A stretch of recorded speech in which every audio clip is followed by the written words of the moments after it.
Hello. Hello, hello. Slowly and hopefully gracefully fading out our hold music. And hello. There we are.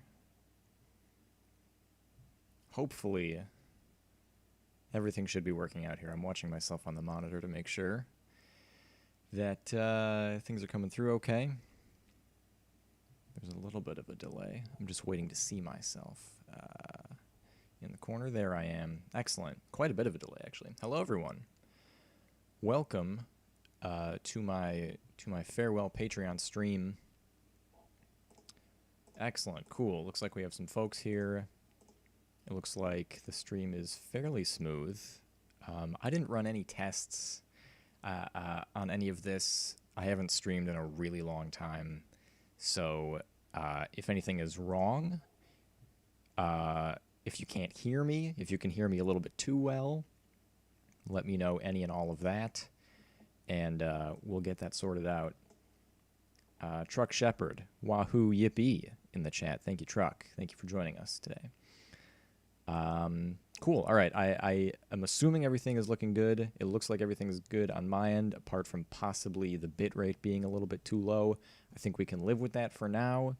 If it becomes a problem, we'll cross the bridge when we get to it. Otherwise, I'm just going to go ahead and assume that my new PC is going to be able to handle just about any video encoding job that I throw at it. Excellent. Jar795 is here. Everything looks and sounds good so far. Thank you. Truck says, Joe and I have you on Da Big TV. Excellent. Pressure's on now to bring Da Big content. Thank you for being here, folks. Even just a couple of people here. I was really worried that either no one was going to show up or only my parents were going to show up, which Mom and Dad, nothing wrong with having you here. I appreciate your constant support over the years, but that would have been a little disheartening. I will admit. But thanks for coming. As you can see on the main screen here, I'm going to go ahead and get started with some Patreon backlog stuff. I have owed my patrons behind-the-scenes content for my Game of the Year video series for some time. Before we get to that, though, apologies that I had to postpone the stream. I just needed a little bit extra prep time. I took that time to ready some simple graphics and get the stream set up. I woke up a little bit under the weather this morning. I woke up with kind of a sore throat, so I made myself a smoothie, and I've been trying to get myself right for all of the talking that I'm going to be doing today, and I think I'm feeling better. So all good. I just really wanted to get this done today. I didn't want to postpone it to another week. We're all here. We'll move on. So thanks for coming, and Patreon stuff. So for those of you may be unaware, or for those of you watching this stream after the fact on the stream archive, you may be wondering why this stream is occurring. The name of the game today is that I am taking a bit of a hiatus from my Patreon. I have outlined a number of reasons why a number of times over on my Patreon, but the quick recap for folks maybe not in that loop is I'm getting old and I'm getting busy. Mostly I'm getting busy. I am a full-time freelance video editor at this point, and work is coming my way at a very decent clip. And so I'm just much too busy to focus on Patreon or on my personal, creative projects as of late, which is a good thing, because it means I'm professionally successful and have some money. However, it does mean that I have to think about closing some things down, and I decided I couldn't just go forever taking people's money every month and perpetually not having enough time to dedicate to making things for those people. So it's time to take a step back and focus on some other things for a while. Maybe eventually I come back to this. Who knows? Who knows what the future has in store? But for now, take a little time to focus on me, and I think that'll all be for the best in the long run.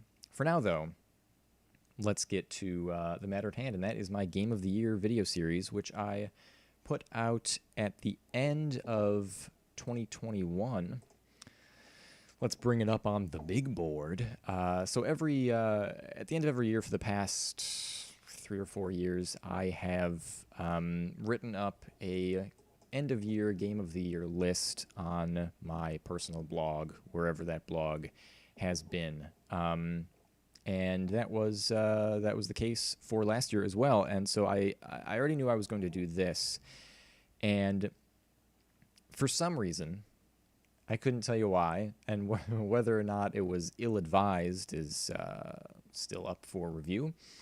I decided to also produce a video version of this at the end of 2021, a series spanning several videos, and looking back, I don't know why I did that. I did not need to give myself that amount of stress at that point in time, because I was also gearing up to travel for Christmas to see my family back in Chicago, and I just didn't need to give myself that amount of work to do. But I don't know. I made my bed, so I had to lie in it, and I think I laid down fairly well, all things considered.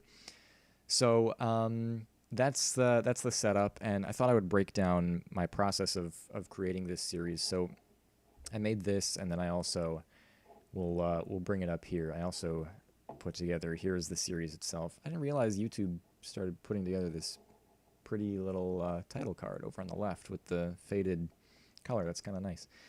7 videos. Why did I do this? 7 videos, all kinds of graphics, green screens. My first major green screen project. I bought a green screen earlier in the year last year, and or around the middle of the year, and decided to give myself something huge to do. Partly inspired by Tim Rogers on YouTube. I watch a lot of his sort of humongous video reviews of video games that he puts out, and sponsorship.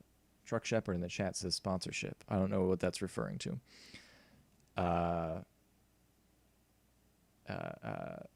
yeah, it was a lot of work to give myself. There's the video series. My mom in chat says take an aspirin. Maybe I will. Maybe I will at the break when if I'm feeling a little rough, and I'll take a drink of water every now and again when I need to. So I thought I would break down the production of this video series into, I have it in 4 parts here. Starting with the writing, which of course comes first, and would be the end of it if all I was doing was the blog post. But the following parts: filming, editing, and finally VFX. There's a lot that went into turning this into a 7-part video series, and that all lives right here. So the first part of it, the writing, actually was probably So I didn't do things like in sequence like that quite so much. I was kind of still writing as I was filming this, and this is why this was such a bad idea. If memory serves, I was writing the following day's video just before I was filming it. So like if I was filming, my number 3 game tomorrow, I was writing the number 3 blog entry right up into that point. So I did consolidate work a little bit in that the text of the blog post itself is almost verbatim my video script for the video series. Oh no, links might not be. Sorry, yeah, Truck. I don't think links are. I have no idea if I can turn that back on. Truck is trying to post a link in chat. Sorry, we can figure that out. I'm going through my spiel here. Wow, I played a total of 87 games last year. That's getting distracted. Yeah, so I did consolidate work a little bit in that the text of the blog post is almost verbatim the script for the video series. I went off script because there were some extra things that I wanted to say in the video series. Like by the time I was saying them, I realized that I was changing the script. So all of this was like very in flux and changing on the fly. And yeah, that was I was basically writing out the blog post and not worrying about like syntax and the presentation of the text as much, because I knew that I wasn't going to post the blog post itself until the video series had finished and I had all of the parts of it out, because it was culminating in, my number one game of the year. So once all of that, if I posted all of that information is in the blog post. So if I posted that, it would have been spoiled. So I decided, we'll run the video series up until I think it was like New Year's Eve or something like that. And then when that final video comes out is when I will post the blog post with all of this. So I knew that I had some time to work on the presentation of the blog post after the video series was finished. So it was kind of it was kind of enmeshed. It wasn't very much like it wasn't so like it wasn't clean steps of progress from writing to filming to editing to VFX. It was sort of all in progress. I was still writing as I was filming. I was still writing somewhat as I was editing and working on VFX. So it was all sort of like a big parenthetical where writing is on the outside. Anyhow. So that was my process for writing. Was very on the fly. It was all just done in WordPress, in the WordPress editor in my web browser. I didn't have it saved anywhere else, which I think actually gave me a major headache at some point during production. I think I might have lost some stuff that I was very upset about, but obviously that's all water under the bridge at this point. And actually the first couple of games in my honorable mentions here, the first video that I shot, all of this was ad-libbed, for the most part, I believe. I might have made some minor bullet points that I wanted to say, but the rest of it was entirely ad-libbed, and I feel like you can feel that in the video, mostly in the fact that it is, I think it's the longest video in the series. It is on the longer side. Because I am talking about more games, but also I don't know exactly what I'm saying, so I can't make it as tight as perhaps I would like it to be. That was my writing process. There wasn't much of one, is the answer.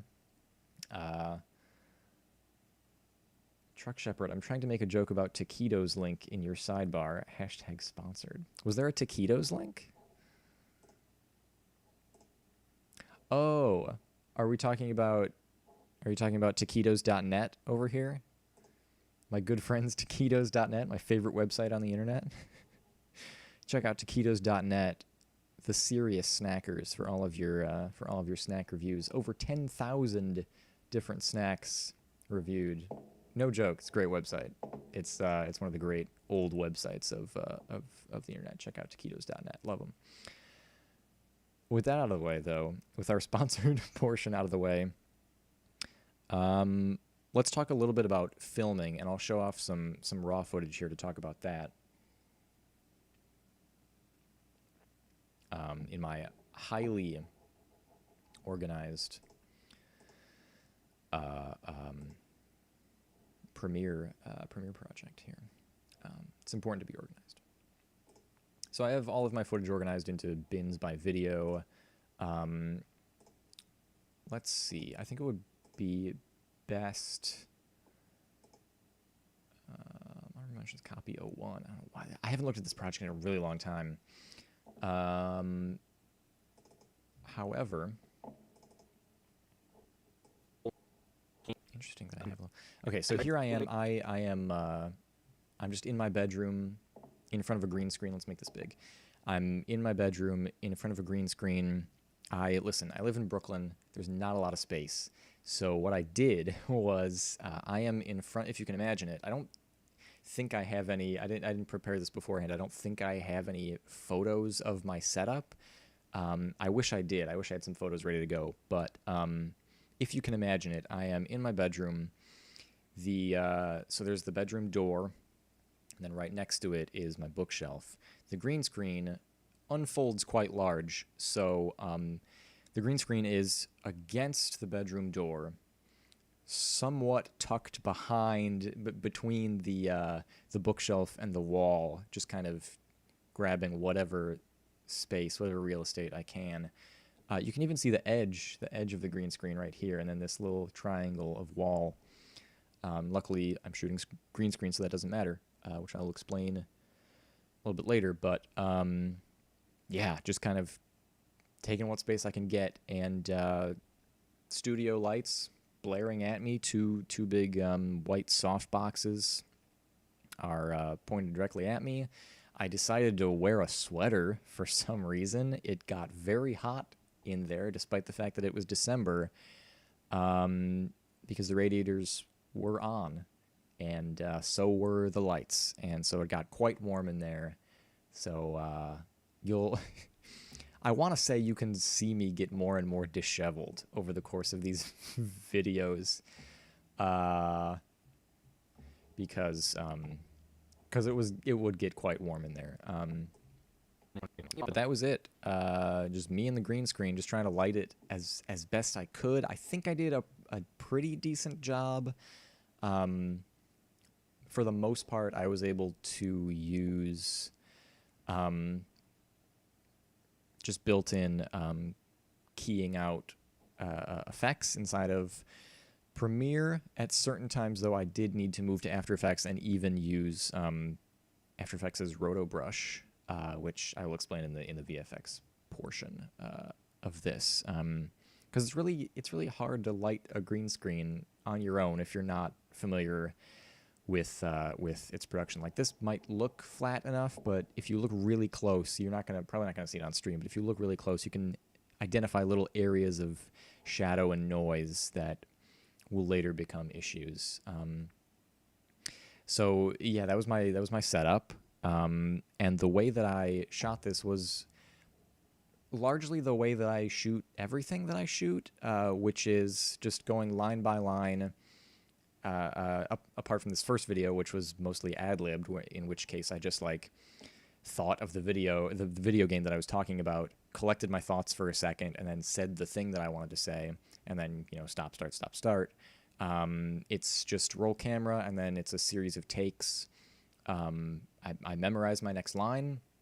I say it to camera as many times as it takes for me to say it the way that I want to say it, and then on to the next line, immediately forgetting the thing that I just said. That's the way that I've done it for a long time. I don't have a teleprompter, so yeah, that's just kind of how I have to do it. I take out my phone, memorize the line, say it a couple of times, put my phone away, say it to camera in a giving the performance that I want to give, take my phone back out, look at the next line, rinse and repeat.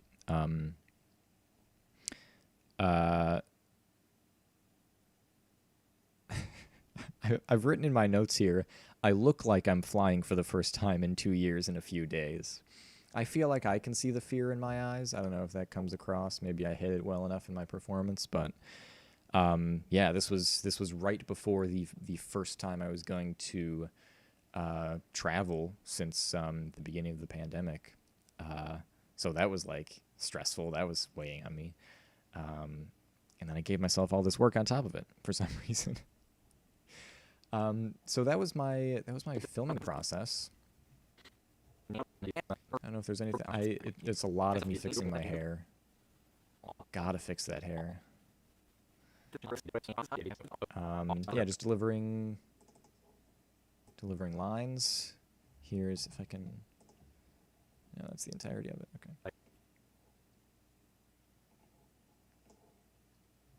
I want to see. I mean, I won't have like a more backed out view of what my shooting setup looked like, but it was a great look. Thanks, Mike. But yeah, that was my filming setup, and then just getting all of that footage together and bringing it into Premiere to start the edit. And luckily, this was a really straightforward way to organize the shoot, just separating it into different videos. I kind of puzzled out in my head, like, how much work is this? How many days will it take me? And then basically just splitting it up into enough videos that I would be able to give myself enough lead time by posting one video to work on the next video. Kind of giving myself enough time to, like, much like Gromit in Wallace and Gromit, lay down the tracks in front of the train as the train is going forward. It's really what it felt like. And yeah, so that's what I did, and organized everything into bins according to bins are what we call folders in video editor jargon, according to each video. So I decided to split it into my honorable mentions, which I did 1, 2, 3, 4, 5, 6, 7, 8, 9, 10, 11, 12 honorable mentions. 12 of those, and then one video for the top 10 proper, one video for the bottom 5, and then videos each for 5, 4, 3, 2, 1. So 7 videos total. Yeah, so just split out all of the footage into, here's video 1, here's video 2, here's video 3, video 4. A lot of these are honestly not a ton of footage. The bottom 5 is a lot of footage. But then I guess maybe I just dial it in a bit more as I go. Not a lot to say about 4. What was number 4 again? 4 was Axiom Verge 2. That was a good video game. All right.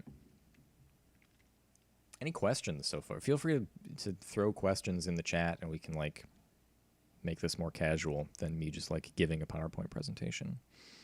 So those were the less visual kind of talky parts where I just have to explain what my setup was. Now I can talk about the editing. And now bear in mind I haven't touched this project for 9 months. So I feel like it's very straightforward, but I'm the person who did it, so feel free to stop me at any point if something doesn't make sense, or you again, if you want to ask a question about something. So I knew that the way I wanted these presented was I wanted to I'm shooting in front of a green screen, so I'm able to create sort of I have a lot of control over the mood and presentation that I want to set, as far as like how this, what mode this puts the viewer in. So I wanted it to be like sort of chill and laid back, and have these sort of like intros and outros kind of bookend it, and just kind of make it a series, make it a thing. And so you have these intro and outro segments. Here I can resize things a little bit, in which I come in and explain. I'm actually going to turn off desktop audio here. And I think that, yeah, that should work. Okay. Just so you're not hearing weird, like, sped up sounds as I'm trying to talk. So yeah, we have me coming in, talking about Game of the Year. Like, I made all these graphics for Game of the Year, top 10 list, all this stuff. I had just gotten access to a suite of VFX tools, and with all kinds of like transitions and graphics and like more professional looking things that I have used in the past. So I was going big on that. Created like this moving background behind me, all kinds of moving backgrounds explaining. So you can see there's a little bit of noise up here, and I'm not sure if this is in the final video actually, because I had to update some of the green screen graphics before the stream today because they were a little bit messy. So this is probably not the what the final look was like, but it's a good example of like this. These are parts of the, for lack of a better explanation, parts of the green screen that are poking through the effect. Because I ain't got a TV studio. I'm just one dude. So there's going to be mistakes like that, and it's fine. There are easy ways to fix something like this, actually. If I wanted to come into opacity, I already have one mask set up. So what I could do is just slightly adjust this mask to not include that portion of the screen that is showing through, and now it's gone. Now you're probably going to have, yeah, we do still have some other little bits and bobs here and there, but it all comes down to determining like what you think the audience is and isn't going to see, and 99% of the time they're not going to notice those little blips, especially if they understand like who they're watching and the quality that I have at my disposal. So okay, honorable mentions. I think this is this a transition that I'm missing? Yes, it is. I'm missing some of the transitions also that I used in this project, because this is a fresh new PC that I just built, so you'll have to bear with me in that regard.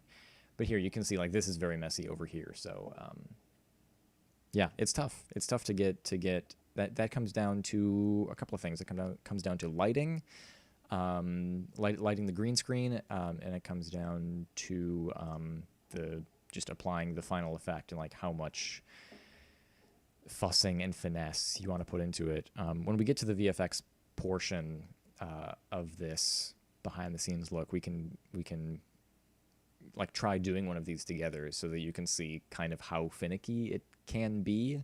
And then when you introduce, I baked in all of the color correction per clip, which is kind of a no-no, but like as I said at the top, I was kind of flying by the seat of my pants. I was just doing whatever worked in the moment, and I think it all worked out in the end for the most part. So that's fine. All right, so we have our conceit, we have our setup. We will get to our graphics. I knew I wanted to create a whole graphics package for this just to make it feel cohesive and like a little more premium, and just try to like push myself in terms of making something that felt a little more high quality and that felt like a cohesive whole. It didn't pay off in the view count, but you know, that's not why we do these things.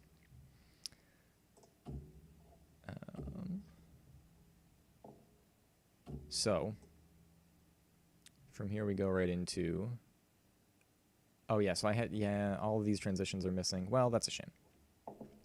I had like a VHS transition slotted in here, but I haven't downloaded that package of effects onto this new PC yet, so not a huge deal. So yeah, from here it was just a matter of piecing together. So basically my process, if I can start to lay this out on my own, actually, has largely been, and this has changed for videos since, because my process has been influenced by all of the work that I've been doing lately. But at the time, And for many videos, for most of my YouTube life, my process is to start watching the footage, grab the first syllable, set that as my in point,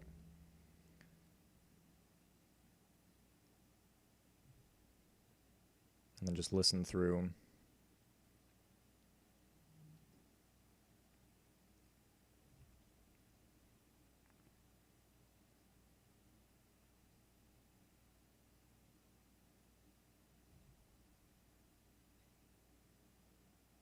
I'm really rambling on this one.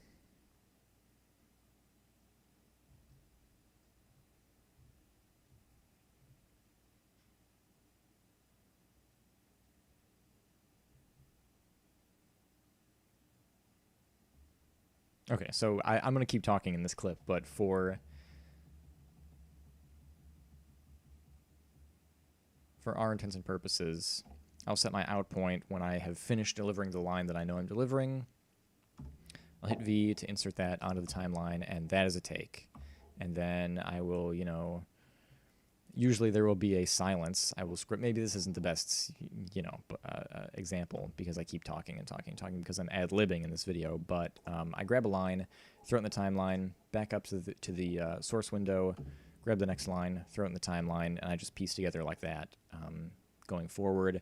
I stop now and then to make sure that two clips cut together well, seeing if the audio flows into each other nicely, and I'll go from there. And that was basically my editing process for this, is standard stuff.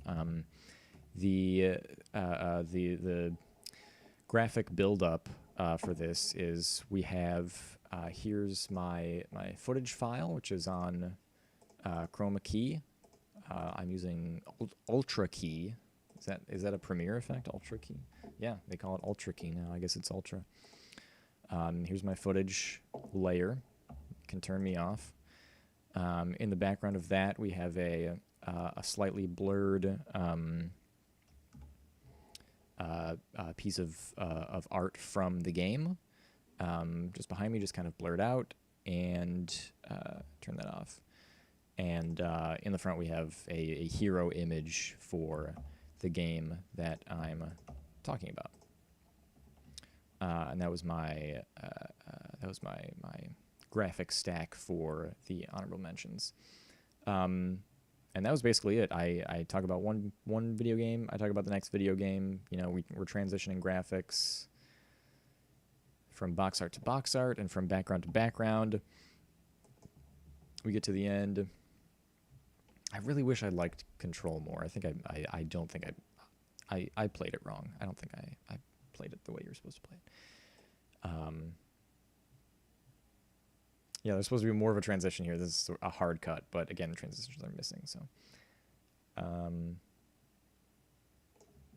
yeah, and then we just bring it back to, you know, hey, this is the thing you're watching. There's going to be more of it. You know, keeping the viewer aware of that sort of thing. I go away. I leave time for the YouTube end card, just 20 seconds, and it's on to the next video. And it was largely that, on and on. Same intro for each video, talking about what it is you're watching. Just because I wanted it to have that, I wanted to have that repetition, so that it felt like a recurring TV special that you're watching or something like that. I wanted it to feel like appointment viewing, where it has that stinger at the beginning to kind of slow you down to get you in the mode of the thing you're watching. So it was repetitive on purpose. Then we talk about the bottom five. So for honorable mentions in the bottom five, I have a little bit of preamble talking about what exactly that means, and then we go into our number 10. And then so for the top 10 games proper, I have a slightly different graphics package, which is we have a lower third, which pops up here with the number, hello, if it wants to play, There we go. And then, of course, me on green screen, and behind me is some blurred out game footage. I sort of switched between footage that I had, whether I captured it on Switch or PC. Sometimes I capture footage as I'm playing a game, either because, obviously not because I know I'm going to be doing a project like this, because I didn't know I was going to be doing a project like this until very late. But there are moments that you capture. If I was streaming something, I use it from that, or I capture moments on Switch all the time because it's so easy. So I would switch between either footage that I myself had captured, or like trailers like this. I think this is a trailer. Yeah, just the ripped off YouTube or from a press kit or something like that. So that is my setup down here. So rather than a static image, would you shut up? So rather than telling myself to shut up, rather than just a static image, it makes it feel a little more real. Like, oh, hey, we're talking about the top 10 now by having proper moving footage behind myself, and footage of the game that we are talking about, of course. So it goes on like that, interspersing moments of gameplay footage with audio that underscore a point that I'm trying to make, gives it what I called in my head, gives it that GameSpot feel. I kind of grew up on in high school, especially watching in the early 2010s, watching GameSpot's end of the year game of the year series, and so this was heavily inspired by that as well. So just trying to think of little ways to give it that GameSpot feel in my head, and cutting between and it's not just them, like it's obviously that's a lot of video reviews and that, things of that nature, but that's what was in my head. So like if I could turn back on our desktop audio. So having a moment like this, if it plays. Set of skills, for example, hacking. Locked. 47, use your camera and scan the lock, will you? I think I can override the Windows controls from here. This is one of the ways that things like that, fitting the audio together in a way that feels natural, giving it that, I don't know, like a more premium GameSpot feel, like I was talking about. My cousin Lauren is in the chat. Hello, cousin Lauren. Thanks for dropping by. So it largely went on like that. There's some overlaid footage here without audio if there's something minor that I want to point out and put forward. And then from there, we move on to the next game, and this largely repeats. Yeah, boy, Mario Golf was just okay, huh? It's better with friends. And just because I want to show off this file photo of my friend Zach that I have. We're going to pause there for a second. All right, so that is largely the editing process for this. It's pretty straightforward, I feel. Just kind of stringing games together, stringing graphics together, getting your layering right, adding in pieces of footage that sort of underscore. Especially in Metroid Dread, I started doing that a lot more. I feel like if I had more time with this, if I'd had another week, I could have made it a little more consistent quality across the board. But as it was, I felt like I was kind of finding my feet and figuring things out. Some minor things about the style. kind of as I went. And I feel like there were a lot of overlaid graphics in the Metroid Dread section here, which is maybe because it's the last video in the series, and I realized that I wanted to do more of that, but then couldn't go back and do more of it for him. It also depended on what kind of footage I had. Like there is more footage of Mario Golf and Ring Fit and Animal Crossing and Metroid Dread because I played those on Switch, and it's really easy to capture footage on Switch, and so I was just naturally doing it as I was playing the game. So I had more footage of Switch games. So that does also make sense. Luckily, that makes up 4/5 of my bottom 5. So I guess it did work out a little bit better than I was remembering in that regard. That was, if we skip to the end here, I really liked Metroid Dread. I don't know that should have been number 6, but then we pop out to the end. I also really like the music that I chose. It's like really chill piano track. Here's something though. The lighting on me is a lot different than it was at the top of the video, huh? Let's take a look at that. Computer. Enhance. Computer. Hello. Yeah. That looks quite a bit different than this. Wouldn't you say? Yeah, that's down to the lighting conditions changing. I also I shot some of these during the afternoon, and I was playing around with some were shot in the afternoon, some were shot at night. The ones that were shot at night were lit by my softboxes, obviously. And I was playing around with, like, oh, if I shoot this in the afternoon, like, does the sunlight actually give me more and better light? No, it doesn't. No is the answer.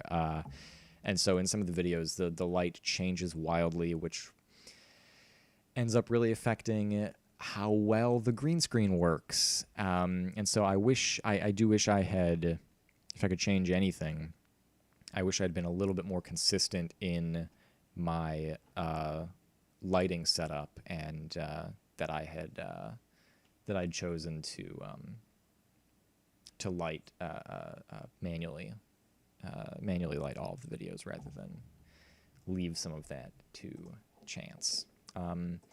So that is largely how things continue on for the duration of the series. Just kind of putting things into place. The dedicated videos for the top 5 are largely the same. The things that I have to say about each game get a little bit longer. So what is going on here with this color correction? What is this? Like, I just made so many weird mistakes. I'm purple. I look purple. What was I doing? Turn that off? Yeah. I mean, yeah, that's not how I should look, but also, like, when I turn this off, like, my shirt looks a little bit too red, or maybe that's just I'm not sure if that's just my monitor. I've been playing around with the color settings, but for me in my eyes, that looks a little bit suspect. So yeah, just a lot of, I was down to the wire, cutting as many corners as I could, while still getting away with it, and, like, I was working on a lot of these on my parents' couch after the fact, having already traveled for Christmas. So, yeah, I'm not going to be doing one of these this year, is what I'm saying. I'm not doing this to myself again. I will still write my yearly blog post. I'm not doing all of this. This is ridiculous. Having said that, each of these videos, like, the setup is very repetitive, and all of this editing process is largely the same from video to video. Not just by virtue of that being how I work. There was some purpose behind that.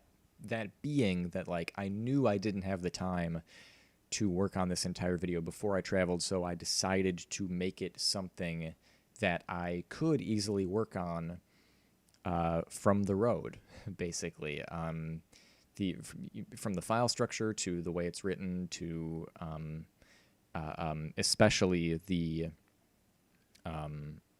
production and structure of the videos. The fact that it is so repetitive and packaged so purposefully and similarly from video to video. That was because, like, okay, if I have a template, more or less, that will be easier to basically just slot Legos into, content Legos from video to video. So that was my purpose there, and that did work out, as evidenced by the fact that the video series exists and was released and posted to the internet. So that I don't know. I think that's got to stand for something. So a lot of this was edited, not on one of my editing PCs, but on my MacBook, on my parents' couch. I was editing in Premiere on my MacBook, running things through After Effects, which we'll talk about at the end. I think I don't remember actually whether or not I was still designing like lower thirds and graphics and things like that in Chicago, or if I had gotten all of that done before the fact. But yeah, I shot all of this here in New York. I got down basically an idea of this, the templated nature of this, and like basically what the structure was going to look like. Loaded all of my footage into I think just into the Creative Cloud storage, because they give you 100 gigs, and so that was like, I think just barely, or like just barely not enough storage for the footage for this video.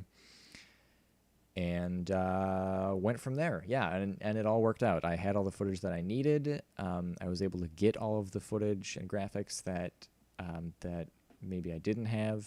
And from a production perspective, that all worked out pretty well. So yeah, it's largely the same thing from 4, 3, 2, 1 on. You will see a difference, if you can notice a slight difference in the timeline here, from video 5 to video 4, and that is that video 5 appears to be made up of a series of clips, whereas video 4 appears to be one solid clip. And that pertains to something I'll dive in a little deeper on the VFX portion of this, but my mom in the chat says, "Yay, come here and relax." Yeah, I'm not going to be doing any work of this kind, I don't think, this year. I'm just going to be sitting on the couch with you guys, eating as many Chicago native treats as I can possibly shove down my gullet. So the reason for this being one solid block of video is that I came to a point in my editing this on the road in Chicago. So yeah, we're at video 4 and I'm on the road. Yeah, like I think maybe Honorable Mentions was edited here in New York, and I think everything else was edited in Chicago on my laptop. But the difference here being, I came to a point where I realized I was having to tweak and play around with green screen chroma key settings just a little too much. And so what I did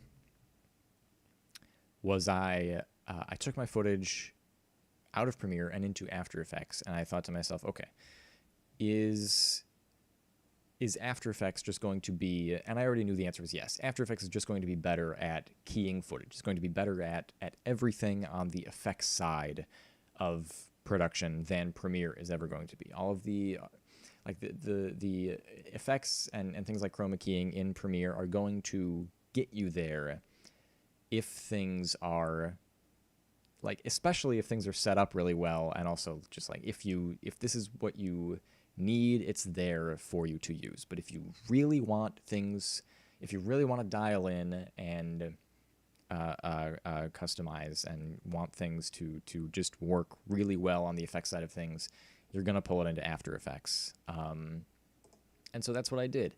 And I believe, so this one probably, I can tell from some of the weirdness around my hair. I think what I ended up doing is I brought it in and I looked at the chroma key, keying out the background, and I think I was still not able to get it to a point that I was happy with. However, After Effects has an effect called Roto Brush, which requires a little bit of explanation. So if you're not familiar with rotoscoping, it is a video technique in which you basically draw a mask. You to simplify it even more, you can think of it as cutting out an image in your frame. So, like, every piece of footage of me, you can think of as like, oh, that's Mike. That's a piece of footage of Mike, and you can put that on a background, and it's Mike shaped. But actually, when you're shooting a piece of footage, you've shot a rectangle, and it is a piece of footage of me and the background and anything else that's in the frame and all of the noise and color data, etc. Not that most of that is either here or there, but what that means is I can't just take this and paste this on top of something. I have to do something to it in order to be able to put me in front of a graphic. And so rotoscoping is one way that you can do that if you're not working with like a green screen or colored background of that kind. And rotoscoping is basically a really tedious way of doing that, in which you manually cut out like the shape of me, for example. And then once you've done that, well, that's great, but that's just one frame. Video is made up of frames, a series of pictures in sequence. And so you have to do that for every frame. And there are, I think for what I shot here, 24 frames in a second. So you have to do that and do that and do that.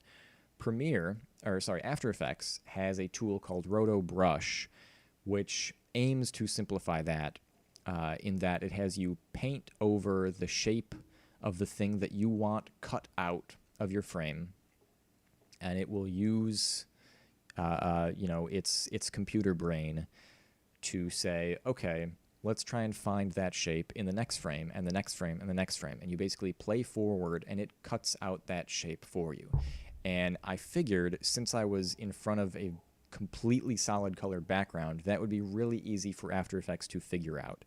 If you're in front of a more complex background, it's going to have a much harder time. But since I was doing it like this, I figured it would have a really easy time cutting me out, and that might end up being actually a cleaner outcome than just trying to futz around with the chroma key settings. And that turned out to be the case for a couple of different videos. And so what I ended up doing was cutting the video together here in Premiere, exporting just the me parts. So exporting it not like this, but looking like this over here, of just me talking, all of my takes back to back. Took that into After Effects, ran it through Roto Brush, and then brought that back into Premiere for the final edit and graphics treatment and music and all of that.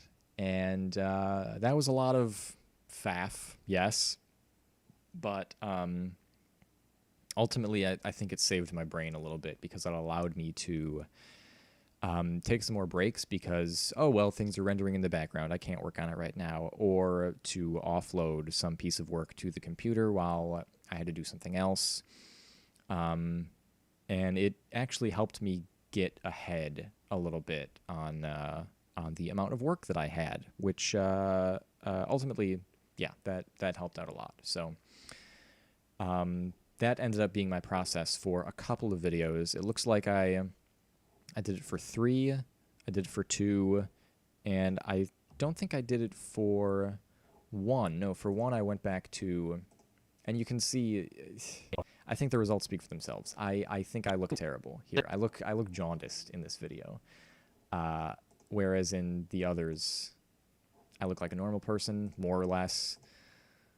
Normal person, normal. This is probably the most normal I look in the entire series. And then back to 5, where I look completely discolored.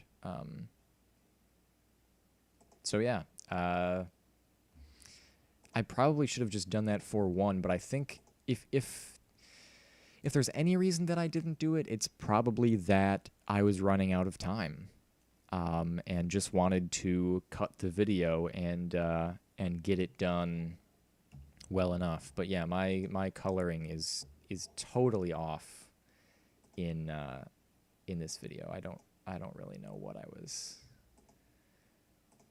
was doing here. Can I take a look at... Oh, I have a look applied, which is maybe doing some of the work. If I had done this... Oh, well, now I look perfect. Now I look like a Cheeto. So, yeah, I don't really know what I did here, but I really did a number on myself. Some of that just comes down to rushing, which, you know, it is what it is. If you look at it, I'm sure if I looked at this long enough, I was able to convince myself, yeah, that's what I look like. That looks fine. But this looks like a mess to me. But also, this is the final video that I shot, and so this is the most like a mess that I was going to look, in terms of like what I'm wearing and my level of facial hair and what my hair is doing and how sweaty and disheveled and stressed out I look. So yeah, maybe everything was just gonna be against me for this video. But that was basically my editing process. I think thank you for watching. I think that's just about all to talk through there before we pop into some VFX. So I don't have After Effects open quite yet. I'm gonna swap over to a title card.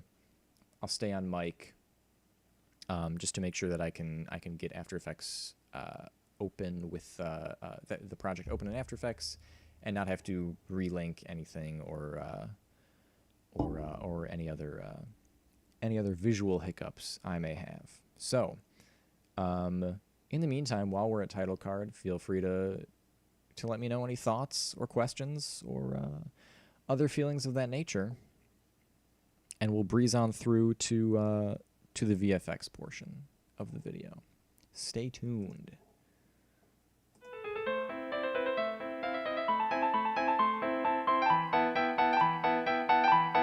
I did not want that music to play. I'm sorry. Like I said, I haven't streamed in a while. Hopefully you can still hear me. But let me know if not. Well, how would you know to let me know if not? So I guess let me know if you can hear me. Okay. Gonna open up my After Effects project for you. I'm really glad that I have saved all of this.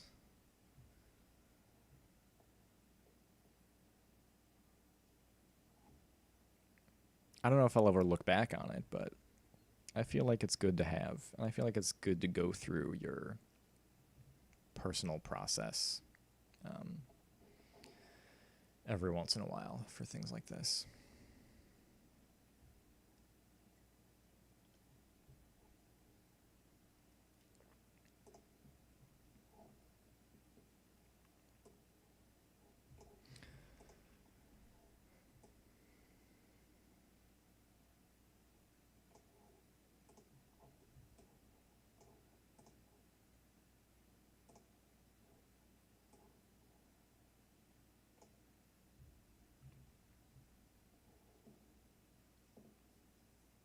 Oh, you know what? Interesting. Interesting. Interesting. Hello again. We're back. In After Effects. So I'm noticing what I'm noticing here, and what I didn't realize would be a major issue is because I don't have that suite of effects and such downloaded on this PC. There's not really gonna be much that I can show you. As far as After Effects goes, like, here's a thing that should have some stuff applied to it, but that effect is missing from this computer. So, yeah, I don't know that I can really show you a whole lot. Yeah.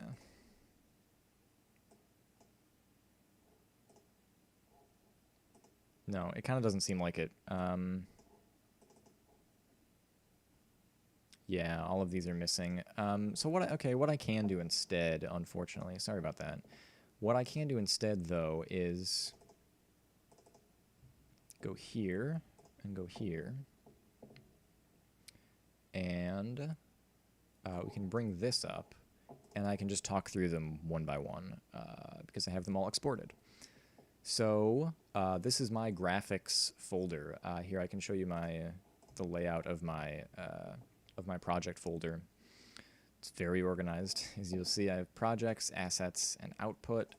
Projects contains all of the project files for Premiere and After Effects and all of their auto saves and previews and things like that they have to generate. I have a couple of backups here that are from my laptop this is all just saved over into my archive backup drive after the fact. Under output, I have, this is a slower drive, so it'll take a second. I have all of the finished videos, their thumbnails, and the Photoshop file that I used to create the thumbnails, so I have all of that saved. And assets contains all the good stuff. So we have that folder is empty. All the sounds and music that I used,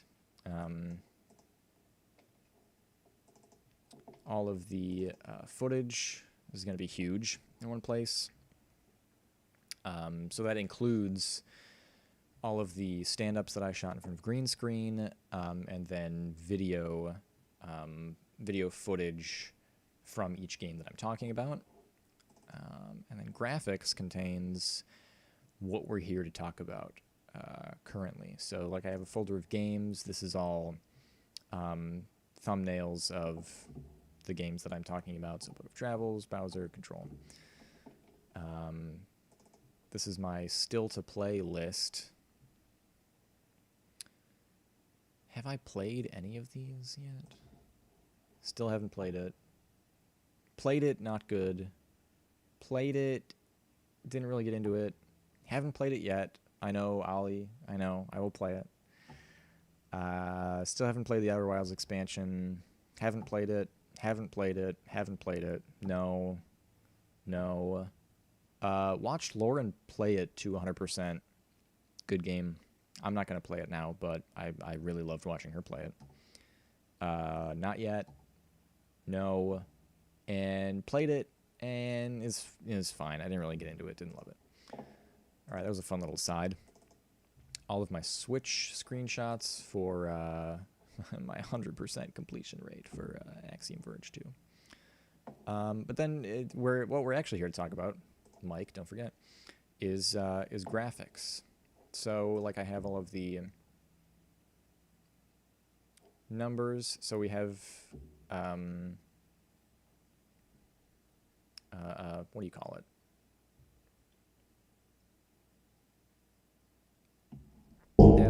Excuse me. Sorry, I hit my mic stand. That's gonna come through quite loud. Apologies for that. Each of these have heads and tails that like a little bit on each end that can be trimmed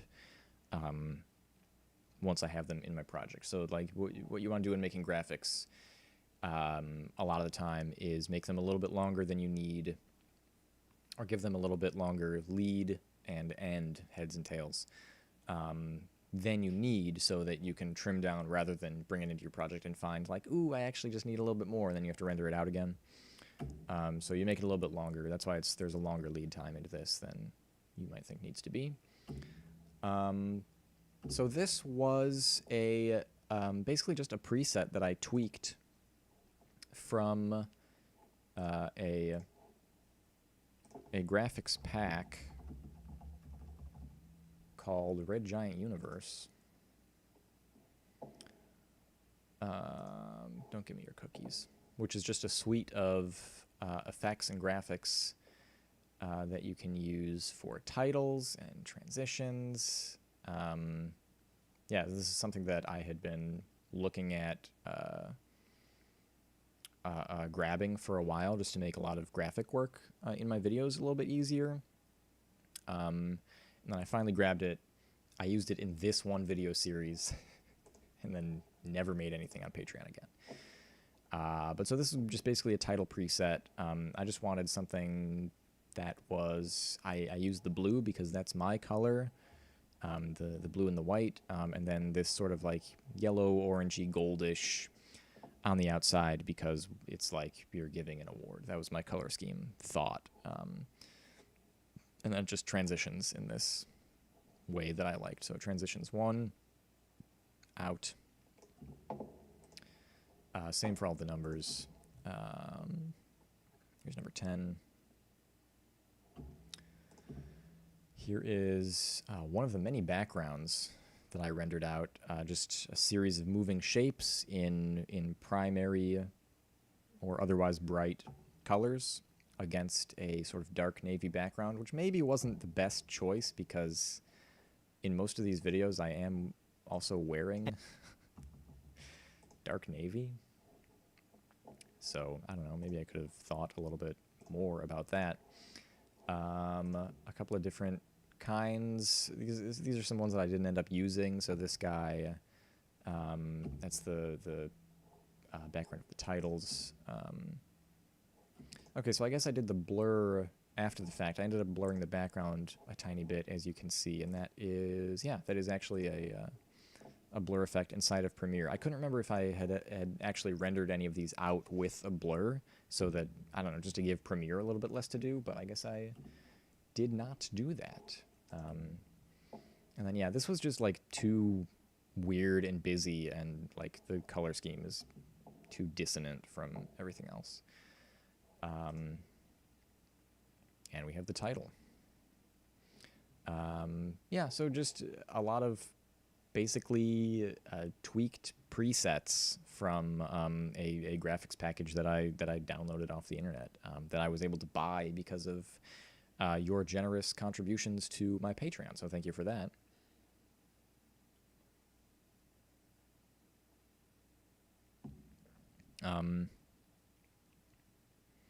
The gist for all of this was just creating something fairly simple and very readable, but like maybe a little bit flashier than normal, just to kind of like, oh, here's one I didn't use, the leftovers. Or did I end up using that in the final video? I don't think I did. I think I just talked about, yeah, I just briefly like floated past the screen in the final part of the video. God, I really look like I've shot a 7-part video series in not enough time, don't I?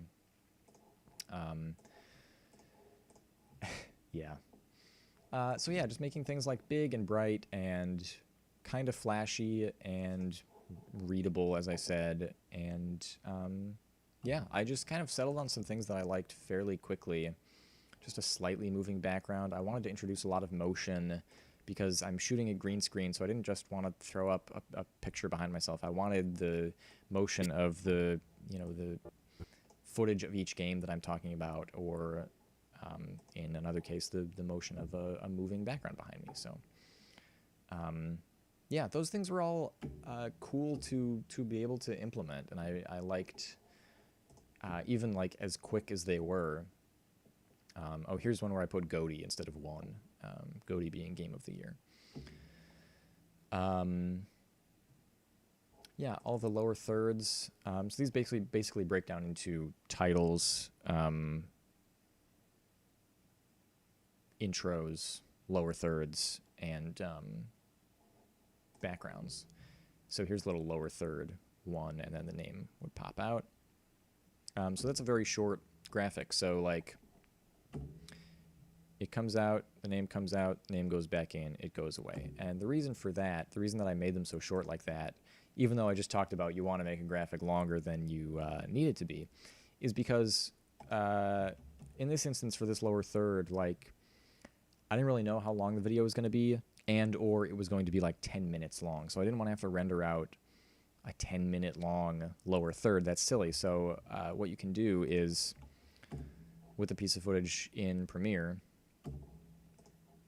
you just create a frame hold, which basically what that means, I'll do it myself. I'll show you over here, is I take the piece of footage, I will remove the in and out. I'll just drag this piece of footage. So we have, okay, but what if I need to talk and it's going away? Oh no. So I just find the point at which it has, the name has come all the way out and it's not moving anymore. I create a cut. One frame before, I come in and say add frame hold. And now what that's done is basically made a JPEG, or a PNG, I guess, because it's transparent. And now I can make that whatever length I want. And now I've created a whole section where it's just holding on that part, and then when I want it to go away, it goes away. So you'll see that break over here. The lower third comes in, and then here's the frame hold for the entire. I accidentally.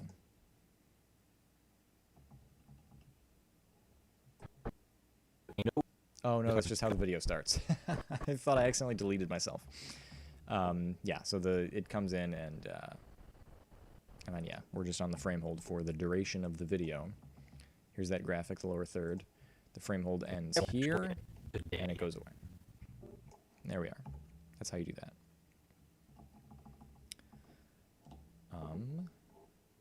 What else can we talk about here? Final Fantasy, Eastward, Axiom Verge.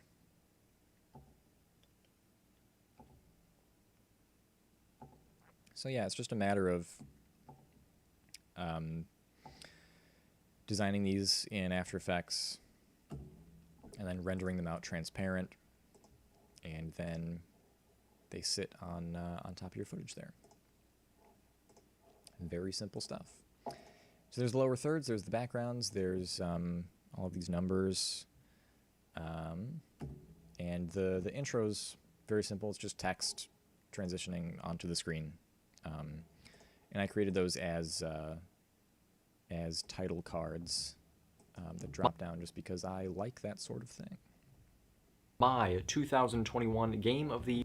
So it's just a card that comes down Every year and for the goes back up. 2021 Game. I just like that. I just like when creating those kinds of layers. That's basically that. Let's talk now about, I do have one other piece of After Effects work that I can talk about. It's not in there, it's in there, and in here. The other thing that I said I was going to talk about in After Effects, I'm sure some files are missing, was a bunch of big dumb bars. No. Let me see what I'm missing here. 2_green.mp4. Or can I maybe, no, you're not happy either. These are my renders of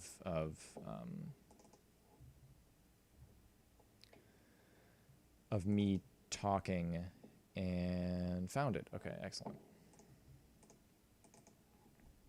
It is in, sorry, I just have to relink this footage.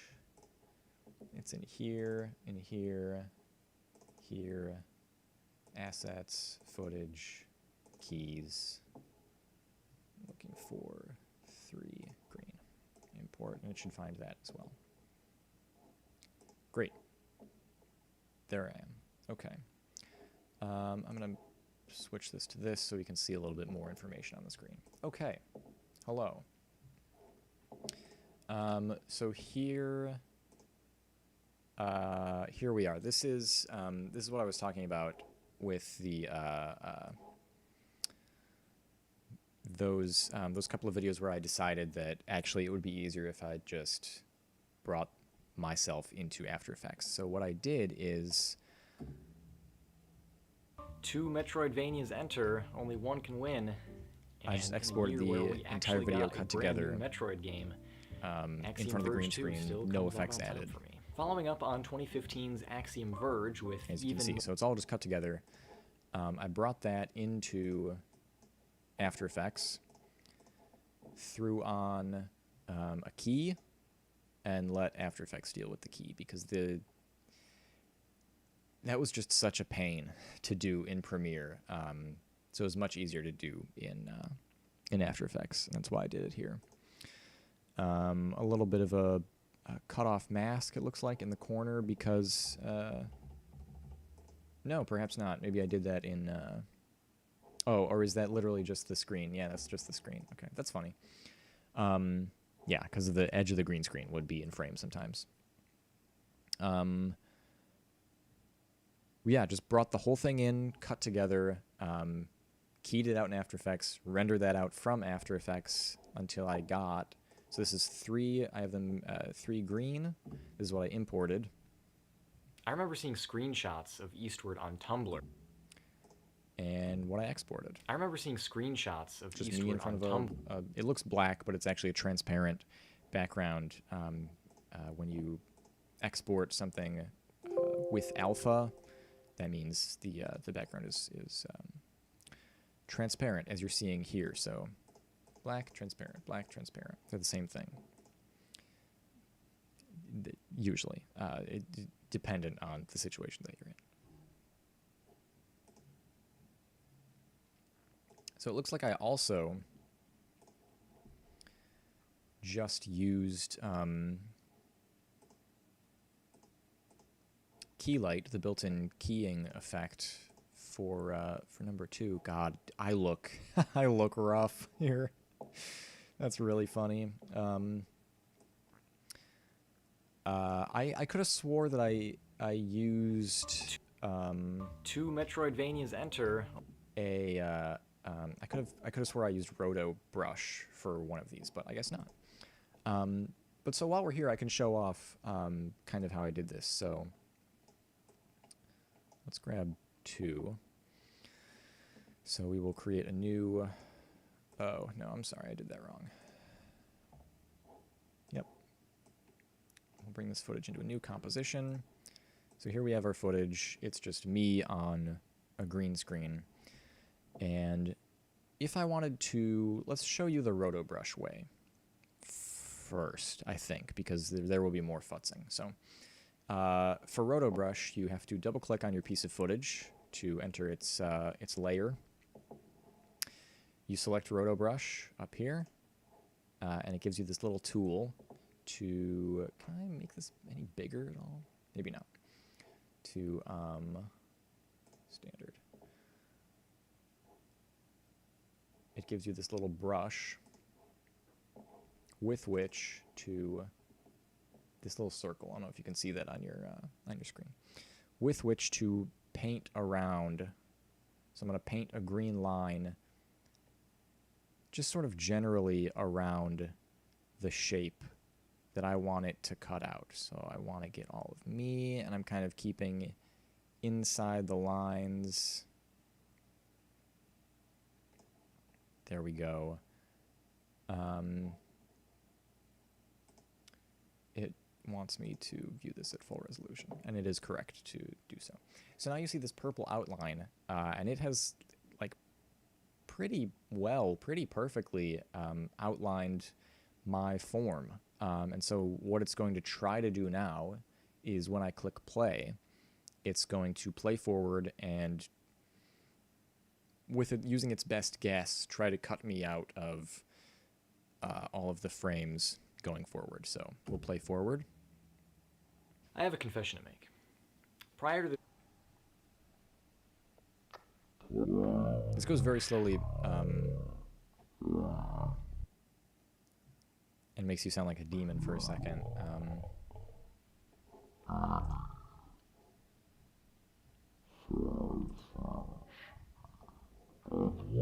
I have a confession to make. There we go. So it runs for a Prior little to this bit. year, It does about as much as it can before tiring itself out, I guess. That actually ran much quicker on this this PC that I have just built than I think I've ever seen it run, which is promising. But so what happened? You don't really see anything happen. Well, that's because we're still inside of the layer itself. If we go back to our composition to view the clip in the timeline with RotoBrush applied, there I am. I'm cut out as far as the RotoBrush went, and then it will try again to propagate forward. It's rendering, it's rendering, it's rendering, it's rendering, it's rendering, and now we are done. So yeah, that's what RotoBrush does, and it does a pretty good job. You'll notice here it's like a really hard edge on my hair, which looks kind of weird if we play it. I have a confession. And also you can see some like screen coming in, so it does require some dialing in after the fact. So I can turn on motion blur to help a little bit, decontaminate edge colors. I don't think I use that very much, but I definitely try and reduce chatter as much as possible. I will introduce a little bit more of a feather, I think, if that's not rendering in real time. Yeah, that's going to make me look ridiculous. How about something like 35? No, that's still too much. How about 20? Yeah, that's maybe kind of okay. Quality's at standard. I could turn quality up to best and see if that does anything. We'll wait 36 seconds for this to finish, and then, yeah, it's really not that much better. Can try version 1 or version 2. So, yeah, like, it did a pretty good job, but, like, there's still some green screen left over, and, like, some of the shapes are a little bit weird, so it's kind of a trade-off. Oh my god, look at how tired I look. Jesus Christ. It's kind of a trade-off between different kinds of quality. Like, if you don't want to see the green, you can throw on some different effects to try and get rid of that green. But, yeah, that's RotoBrush. And it does its best. It does an okay job. It does a really good job at some things. But it looks like... And boy, yeah, these flyaways here, that just makes it a real pain. You're gonna know immediately that that something is cutting me out. Some artificial program is cutting me out. That's gonna look weird. On the other hand,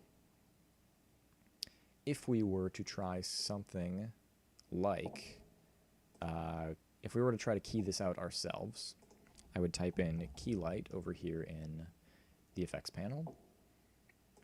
Drag key light. Actually, I think I would also use the spill suppressor, which we can talk about if we wish. So I'll start with key light here. It comes with something called key cleaner, because you usually have to do some kind of after the fact cleanup on your key. So the way this works is it has a screen color picker. You grab that and you click the color on your piece of footage that you wish to be transparent. And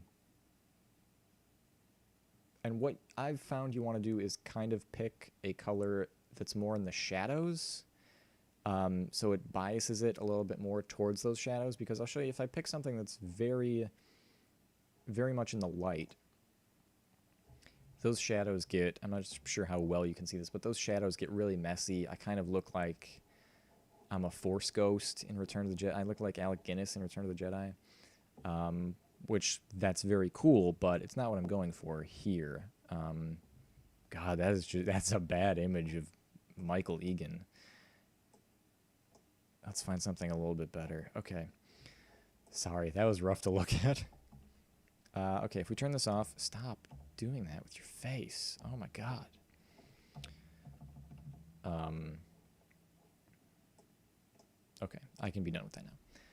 But if we bias a little bit more towards the shadows, this should, yeah, be a little bit more cleaned up. We still have a lot of that noise, but it's a little bit better. So from here, obviously this is not anything close to a final product. From here, where I'll go is I'll twirl down the screen mat option, and I'll change our view mode to screen mat, so that I can see basically just a flat binary difference between black and white. There's some gray in there as well, but don't worry about it. For the most part, I want to get this to a binary difference between just completely black and a hard edge to completely white. White being the things that will be kept on the screen, black being the things that will be transparent. So from here, I use the clipping settings. Clip black kind of helps me get rid of a lot of the noise and shadows that we're seeing, so I'll bump that up to 12, and then clip white, you'll see will disappear a lot of the details like my glasses, a lot of reflections, things like that. But if I go too far, it starts to introduce weird little artifacts around my neck and things like that. So it really takes a lot of dialing in, and you kind of have to decide what you do and don't want to live with. You can also, if I did want to twirl this down a little bit more to get rid of, like, I know this is the stem of my glasses. There's always going to be a reflection there. If I really want to get rid of that, I can pull that down a little bit more and then play with the D-spot option and try and bring that up. That's not working. That's not working. I can play with screen softness a little bit, which is going to introduce too much blur, it looks like. I'll maybe set that at 2. I will maybe... yeah, that looks decent. So if we set this to our final result now, that's looking better. You might get a weird little edge around yourself or whatever you're trying to key out, and so a lot of the times I use screen shrink to get rid of that, so maybe like -2 will sort of cut that off a little bit, and you can spend time dialing that in, but that is basically the process of what this looks like. And then you can use things like key cleaner to, wow, apparently really to fuck up your edges. So yeah, I don't use key cleaner a lot, but I do use the spill suppressor in ultra mode to, it's not as pronounced here, but sometimes you'll have some, if you're standing in front of a green screen that is lit, some of that green light will bounce back onto your skin, and so the spill suppressor will work to try and remove some of that spill, so that you're not keying out the parts of your skin that are now somewhat tinted green by the screen. Yeah, it's weird. It's a weird process, and it's kind of a pain sometimes if things aren't really well lit, and if you aren't a well-oiled production machine and you're just a guy in his bedroom who's gonna get on a plane in 3 days. So yeah, that's my story, and I'm sticking to it, and I'm very stern about it.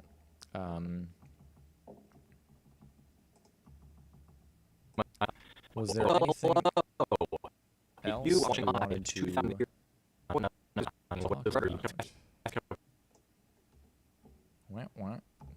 Cool. Checking my notes. I don't think there was anything else that I really wanted to cover, so if there are no other questions, then I'll put a cap on this, and we'll go and do some other fun things. I'll take a break for a little bit. That's how I made this series of videos, more or less. Wrote the script, which also turned into my blog post. Shot it in a frenzy. Cut myself out of the green screen that I was shooting on. And why is that doing that? I don't know why that's happening. There we go. Added effects, added footage, added graphics, all that shit. Um, yeah, it seems like folks are cool with that. So I don't think I'll end the stream here. I'll move on to hanging out and doing some other things if folks are into it, or if folks want to move on, we can also just call it here. But either way, I'm going to throw to a title card for a second, drink some water, take a break, and feel out what we want to do next. I have some things lined up. We can talk more about Patreon and stroll down like memory lane a little bit with the things that I've done on Patreon. I can talk a little bit about what I've been up to lately, and show off some other things that I'm working on. Or we can just go into like hanging out and playing some video games. I have some video games lined up that I would love to just chill and play for the rest of the afternoon. So if folks are down to hang, I'll throw to a card for a second. We'll call time on all of this. This is the final thing that I had to deliver to patrons, so I'll cut this part out and I'll or maybe I won't because I'm shutting down my Patreon anyway. So we'll see. But either way, this archive will remain up here on my YouTube to watch after the fact. So cool. I think that does it for the behind the scenes of my game of the year top 10 list for 2021. Thank you for sticking around and watching this. Appreciate people showing up. Very cool to see folks here to watch this. I'm gonna go grab a drink because I am getting quite parched talking this much. I'm gonna stop talking for a little bit. Throw to title card, play some Ala Turca, shut off my mic, and I will be back in a little bit for something. I'll see you then. BRB.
All right, that's enough of that.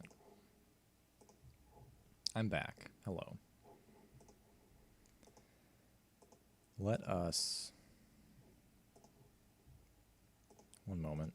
Do that. Do this. Do this. And do this. Hello. You can hear me now.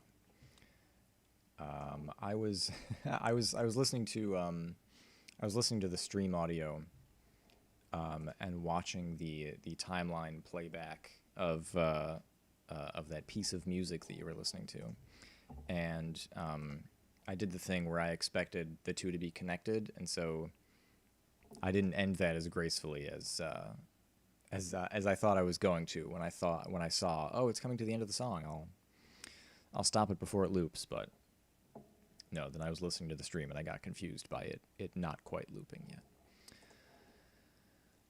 Okay, well, thanks for being here, everybody. I appreciate it. I didn't want to just end the stream. It's a little later than I expected things to be. Is that all of that took a while to go through, as expected, frankly. But also it is later in the day because I had to postpone for a little bit. So apologies for that. So I have I think a little less time left than I expected, but I didn't want to just to send things to a card and then come back and say, well, I have to end the stream now. So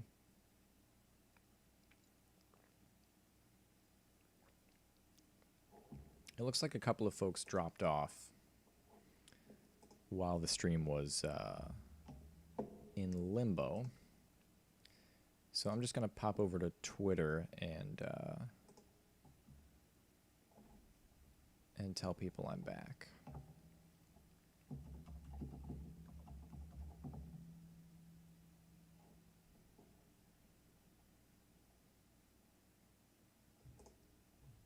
Tweet. I have tweeted.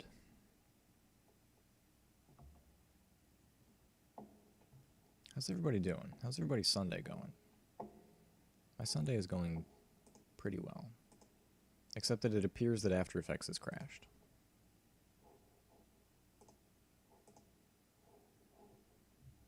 In that regard, I have had better Sundays where After Effects has not crashed. Wow, it's gonna make me go into the task manager and shut it off. Wow. So I have yeah, let's end that task. Goodbye After Effects. So I have a problem. I just built a fancy new PC. And it's great. I love it. The build went off without a hitch.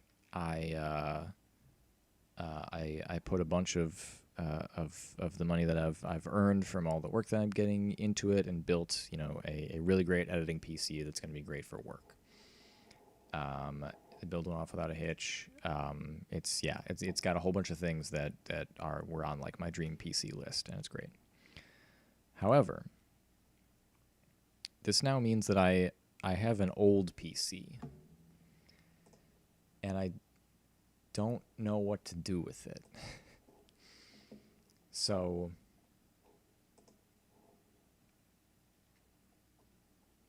I'm gonna talk that out for a second until folks see that we're back, and maybe I get a little bit more movement.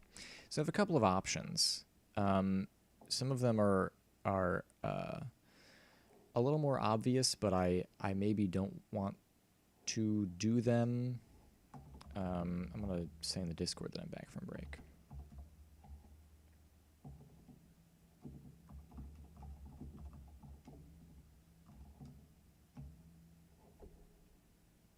Cool. So like the obvious one is sell it to someone, sell it for parts, send it to someone who wants it. But my problem with that is that I'm not... First of all, I don't necessarily want to pay for the shipping, like regardless of how much I can get for it. But also, I'm not confident in shipping a piece like this. Like, definitely not whole in one piece. And shipping it piece by piece and finding buyers for all of those pieces kind of sounds like a nightmare. So I have a couple of other options. Some of them are more selfish than others. I could turn it into a media server or some other kind of network attached storage system. Or I could do something incredibly altruistic.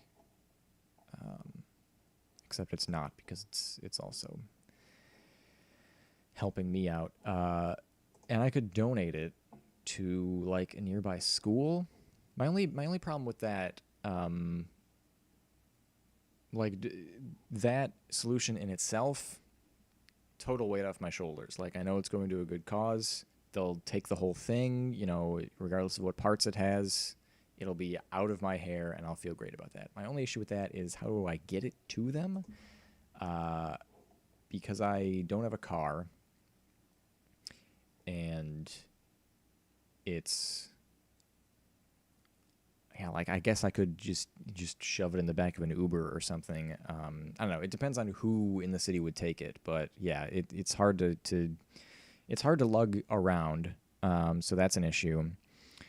Otherwise, I like that solution very much. I could also like install like some old weird operating system on it. Like, I could install Windows 98 on it and use it to play old games that don't run on new PCs anymore.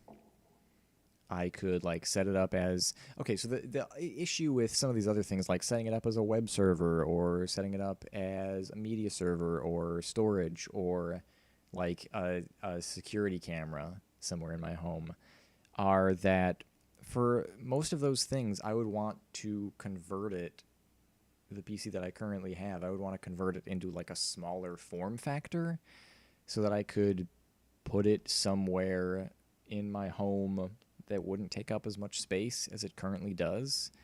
And the problem there, of course, is that I would have to buy new parts to basically build this thing into a new PC, and that's not something that I'm looking to do. So,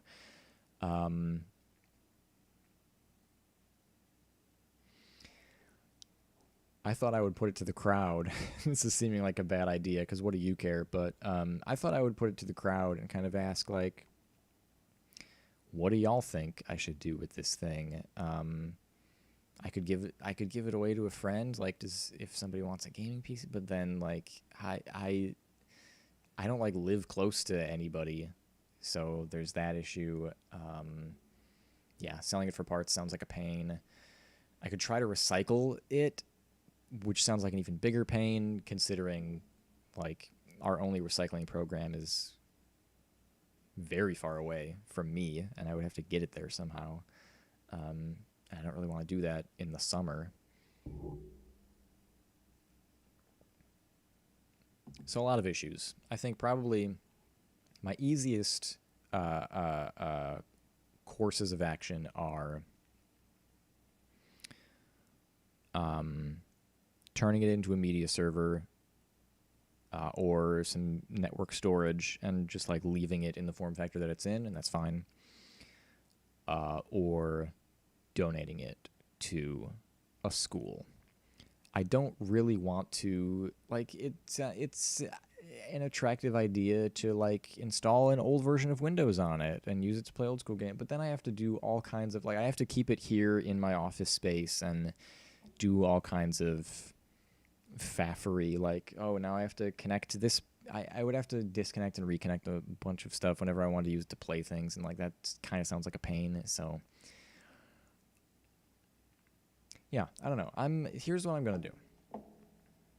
I'll tell you what I'm going to do.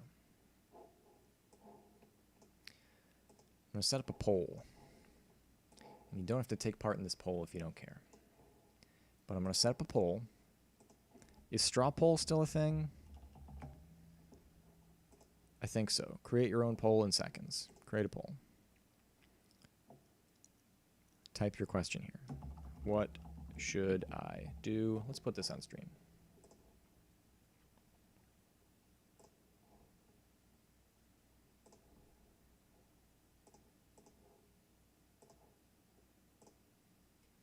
Hello. What should I do with my old PC? We'll make this multiple choice. Donate to a school. Media server. NAS storage.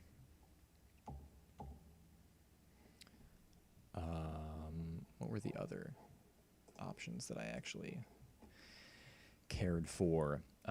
Sell.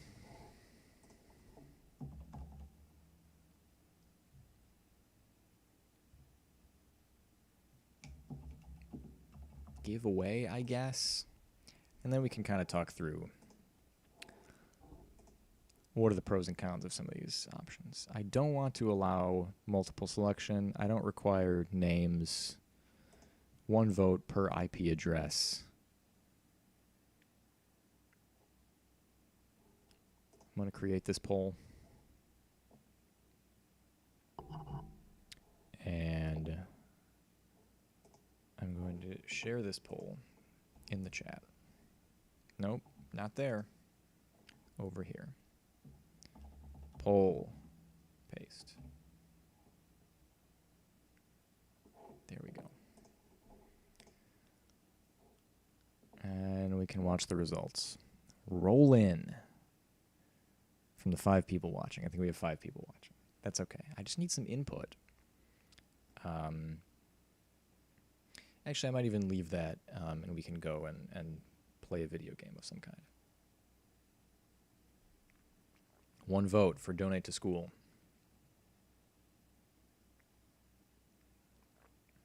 That is a very attractive option because it would just be out of my hair, and that sounds nice.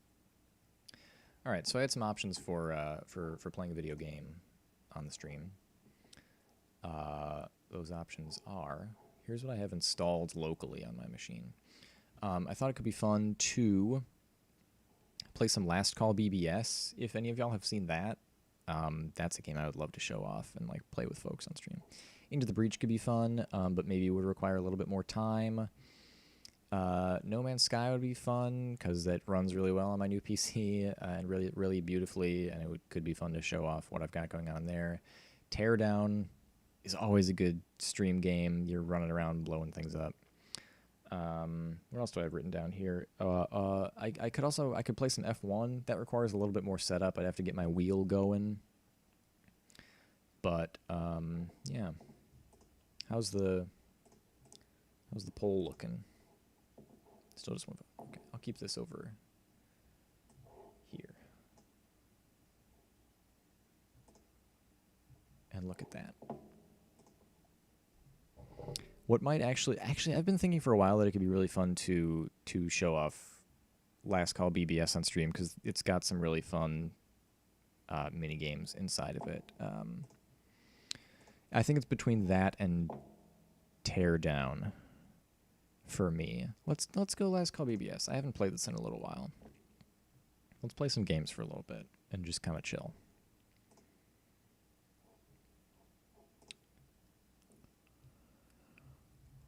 Let's see how this runs on stream. I'm not sure about the capture because I'm just doing desktop capture right now, so I might have to switch to a slightly different setup, but we'll see.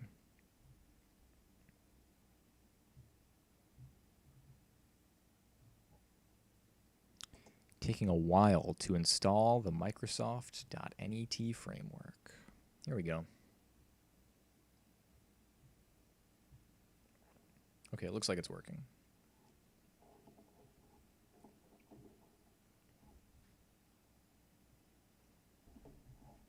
Oof, just gonna adjust myself a little bit. So, for those unfamiliar with Last Call BBS, this is my mom doing some research in the chat for me. The Catholic school near you will take it. They're always desperate for technology, and it's not too far to lug it. Well, I'll think about that. I'll look into it. That's an option. I'm going to turn on desktop audio so we can hear game audio a little bit. Maybe turn that down a little bit more. So the conceit of Last Call BBS here is this is a Zachtronics game. They make all kinds of weirdly specific puzzle games. The conceit of this game is you are given this old computer.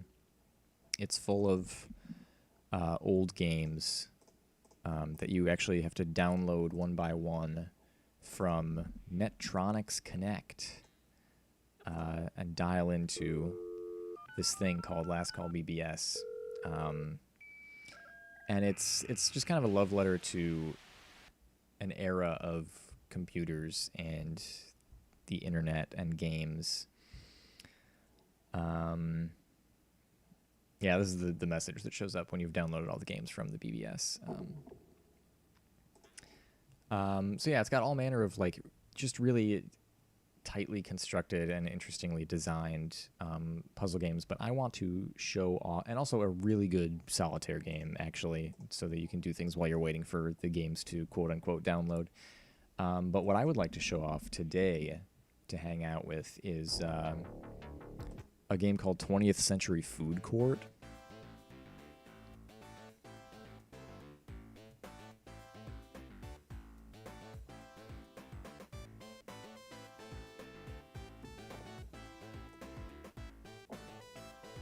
Yeah.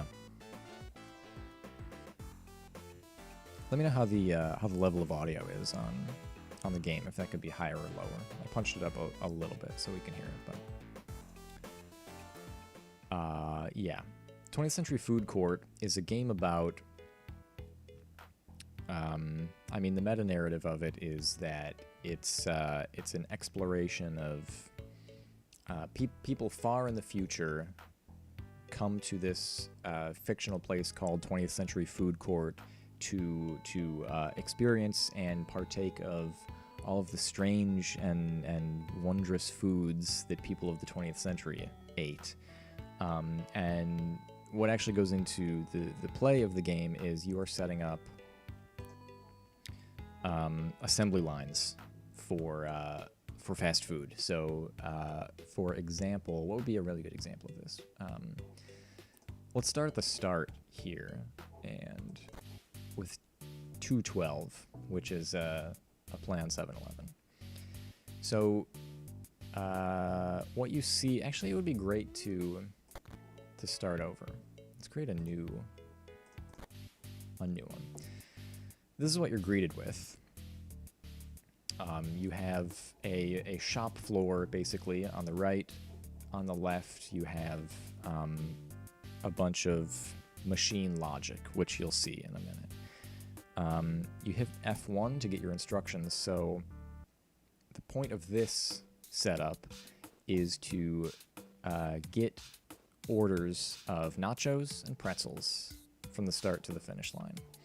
And there are a series of things that have to happen in order for you to successfully do that.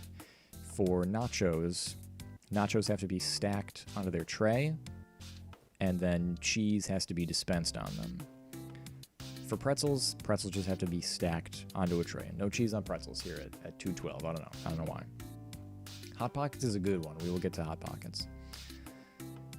So that kind of tells you a little bit about what you have to do here. And then if you hit space, you can see all of the machines that you can purchase to do that work. So it looks like we have this is the tray dispenser, this is the nacho dispenser, this is the pretzel dispenser, this dispenses cheese, and this is the finish line that we have to get all of these things to. So you can buy scanners and stackers, and they will, here, if I include place down a stacker, I get a logic piece to throw down, and now we are essentially programming all of these machines to carry out certain functions. So it's a game about order of operations, really.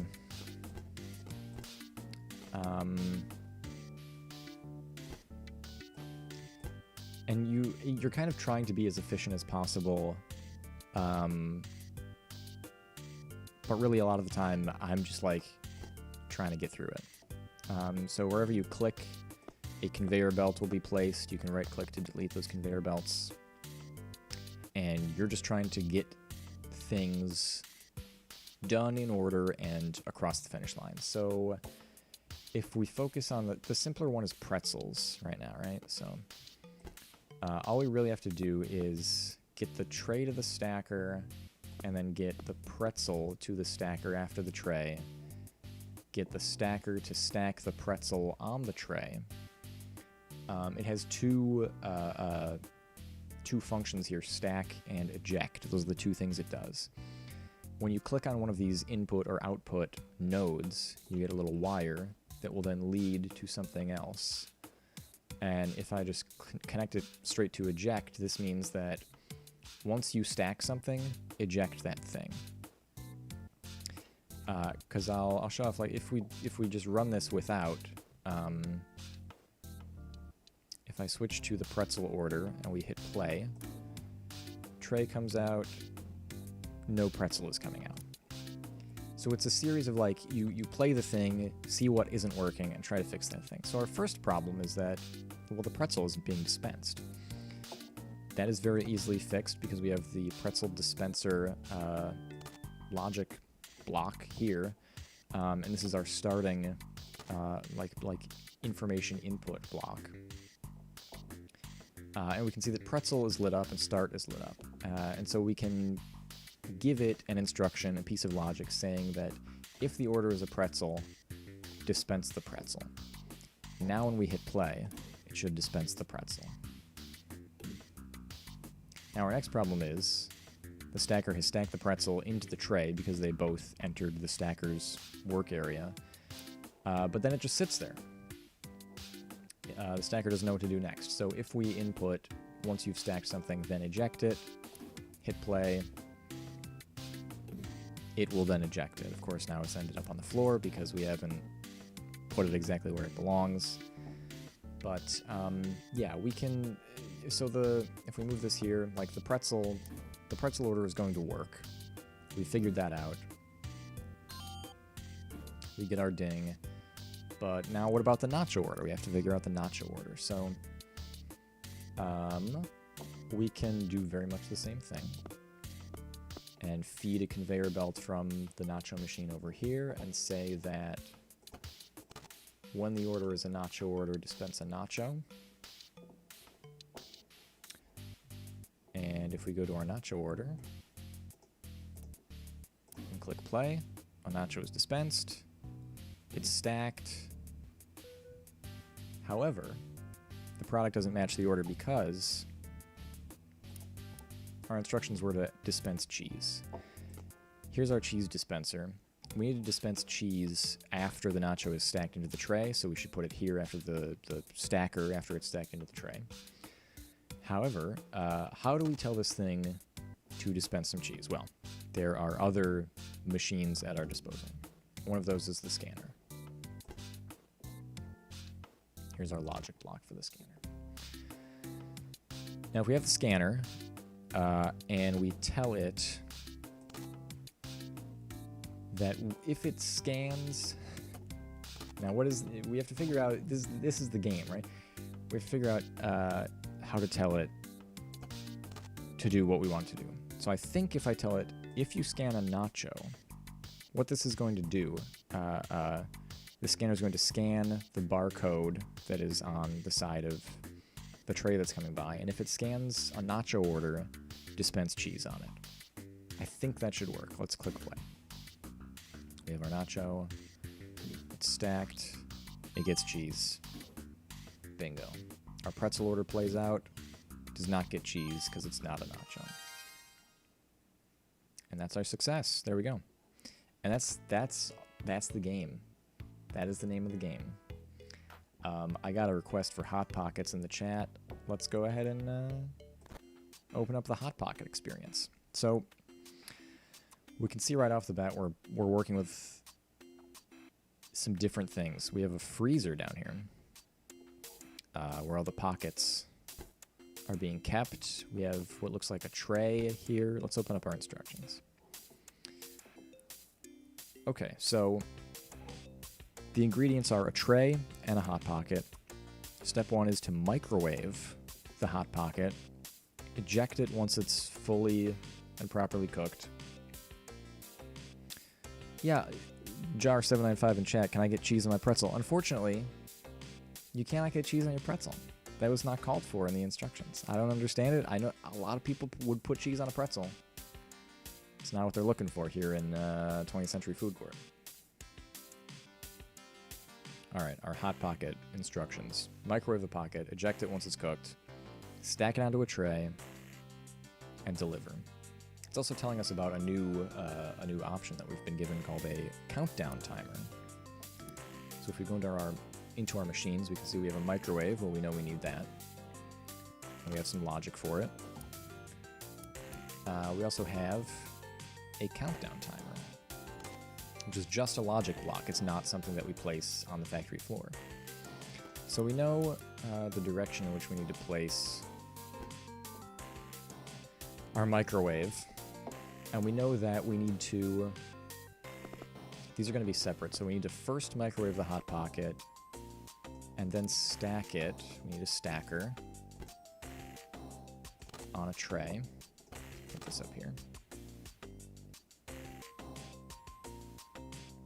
Oh, my mom is says my dad likes this in the chat.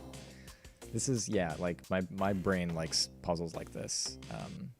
Like they get much more difficult as you go, and like I kind of chafe against those at first, but then I would like go away and come back to it, and like your brain just opens up, and it's a lot of fun to puzzle out and put things like this together. So we'll see, like, there's already so much more complexity added when you add the countdown timer. It's fun to add those things in. So let's see. We need to tell this thing that, and I think we only have the one order. Yeah, so it's just one Hot Pocket's coming out. So tell this thing, when a Hot Pocket is ordered, dispense a Hot Pocket. The next thing we need to do, well, let's see how that plays out. It's going to go right in the microwave, and we'll see what happens. You can probably guess what's going to happen. We haven't told it to eject the Hot Pocket, so it's going to be horribly burned. So we need to tell the microwave how much to cook the Hot Pocket. So it looks like we want 4 units of time, 4 seconds, in the microwave. We can see this bar building up 1, 2, 3, 4, and then it's ruined. So we need some way of telling the microwave. Once the Hot Pocket is in there, count to 4. When you reach 4, or count down from 4, and when you reach 0, eject the Hot Pocket, and it will be perfectly cooked. So I think what we want to do is add in a scanner, and I think we want to say that when you scan a Hot Pocket, add 4 to the clock. And then we want to tell the microwave, when you sense that something is in you, subtract 1 from the clock. And then when the clock hits 0, eject the Hot Pocket. We'll see if that works. Okay, that did not work. Why did that not work? The microwave never turned on.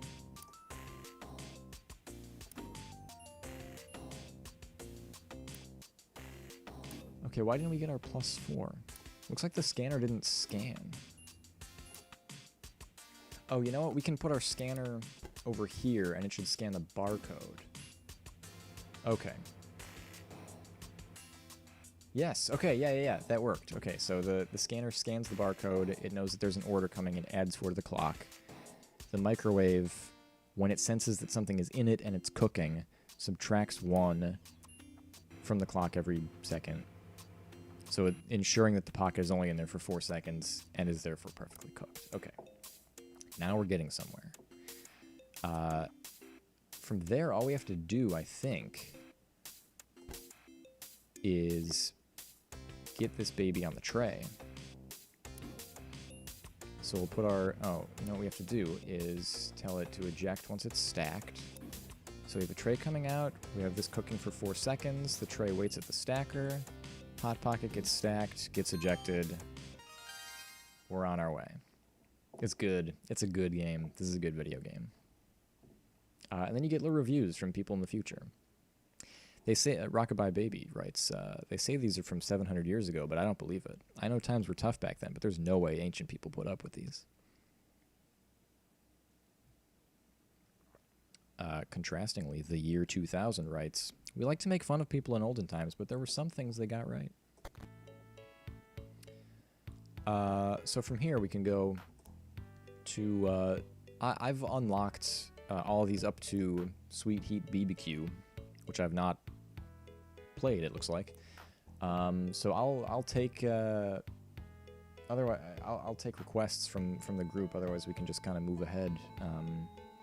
We have Wine O'Clock, which looks like dispensing different kinds of wine. We have Mumbai Chaat, which looks like Indian food. We have Mr. Chili ice cream. We have Kazan, which I believe is some kind of similar to a pierogi. It's some kind of like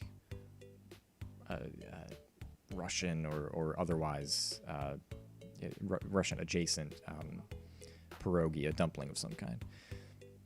We have Soda Trench, which is without much in the way of control over their lives, 20th century people often tied their identities to symbolic constructs known as brands. When the brands clashed, so did the people, perhaps no more famously so than in the brutal and deadly Cola Wars. So you're dispensing 2 different kinds of cola in that one. You got Rosie's Donuts. Donuts are fun. And then on the fried side is fried chicken. And again, the barbecue one I have not played yet. So if any of those are jumping out to anyone, I just feel like Wine O'Clock is probably kind of boring.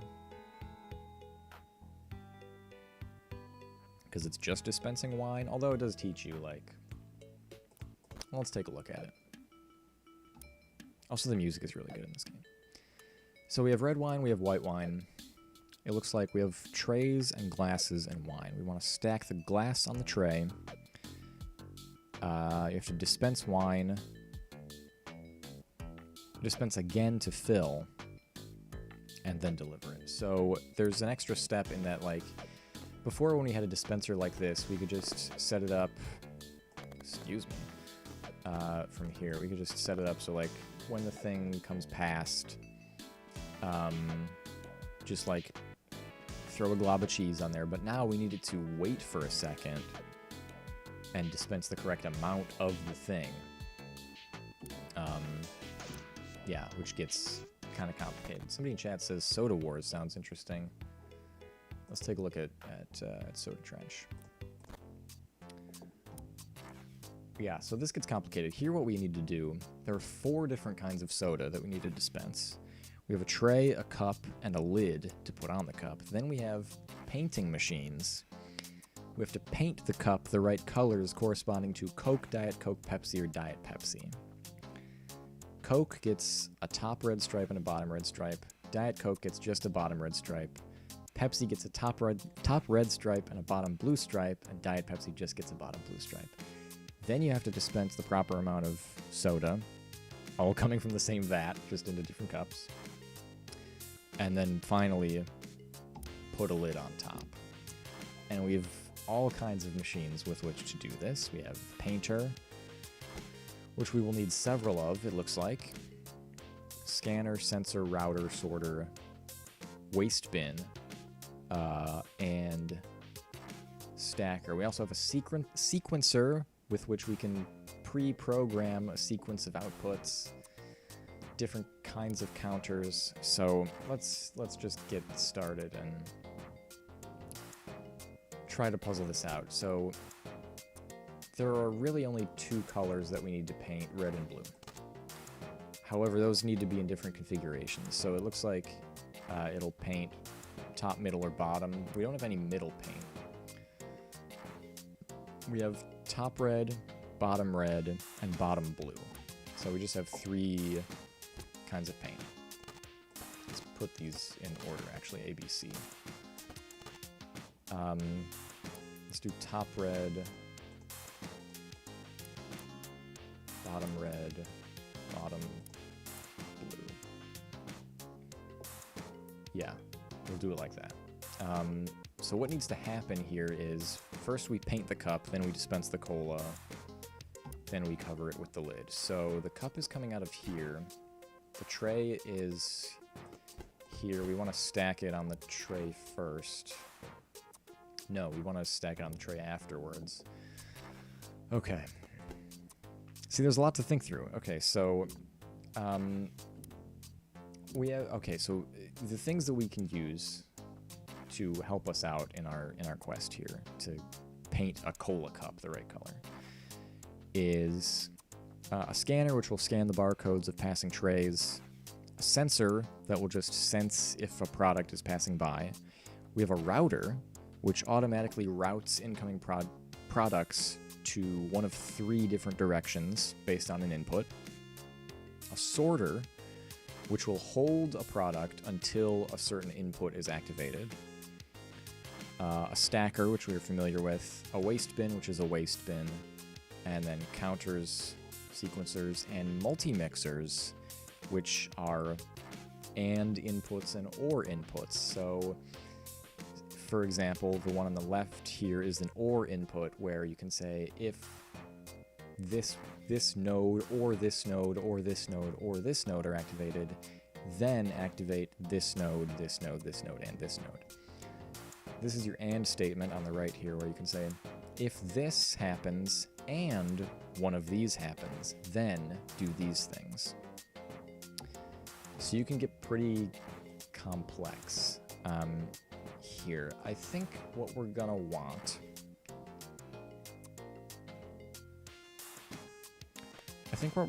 is a router, which gives you logic for left, right, and through, because you have to think of it in this configuration. So yellow is left, blue is right. So left over here, right over here, and through.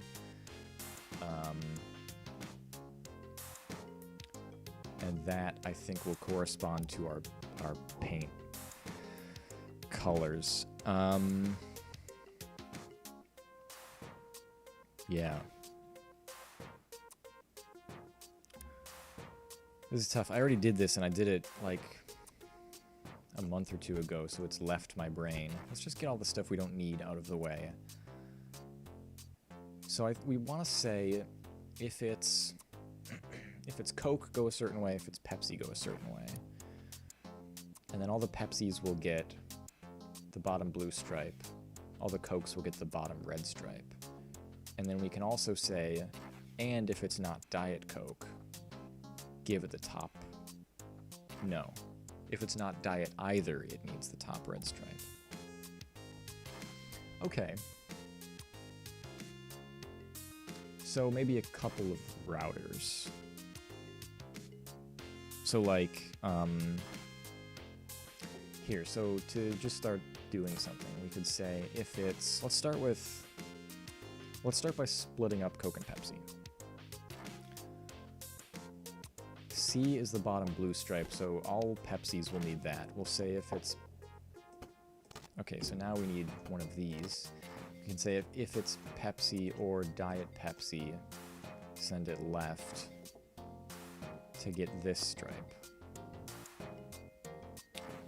And we can see if that works. Oh, but it's not dispensing. We need to tell it to dispense a cup. So I guess just like when you start, dispense a cup, right? Yeah, so then Pepsi gets that stripe. Okay. Okay, that's a start. And then we can have the bottom red stripe for all of the Cokes, right? Yeah. So we can do that, and we can say if it's another one of these, we can say if it is Coke or Diet Coke, then send it right. Oh, I didn't choose the... Here, let's choose Coke. It'll send it this way, it'll get the bottom red stripe. Then we can say... You know what, actually we might need a couple of these guys. Yeah, I think we want a buffer like this and like this, so we can say do that, but then also, oh man,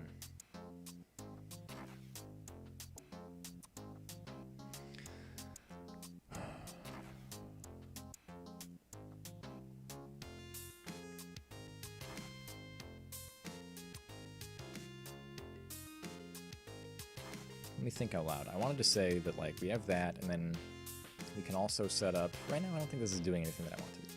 We can also set up, hey, if it's not diet, also do this other thing.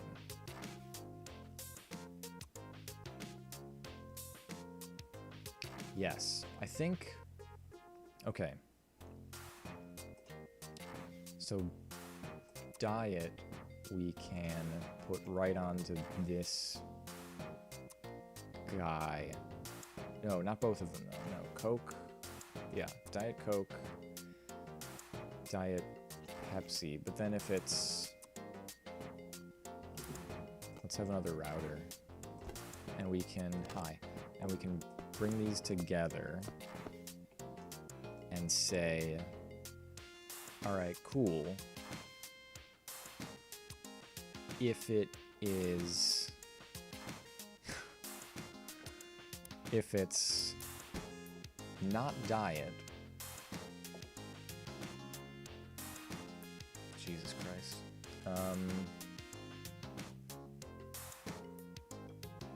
No, we want the not diets together, I think. Okay, this is a mess. Let's get a bunch of these. I think we want one for the diets, one for the not diets. Okay. Here's what I want. If it's Coke, I want you to send it to the right. Send A to the right. And then send B to the left. That's what I want. If it is Diet Coke, are we going to have one for each of these? If it's Diet Coke,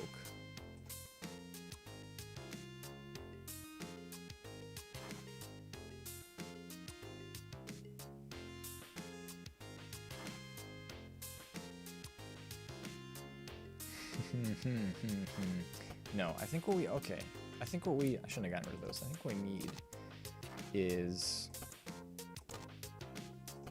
one for each of the desired outputs. So left, right, and through, left, right, and through. Actually, we don't have a through for that, and this one we're gonna have either a left or a right or a left or a through. So yeah, we just need two. Ah.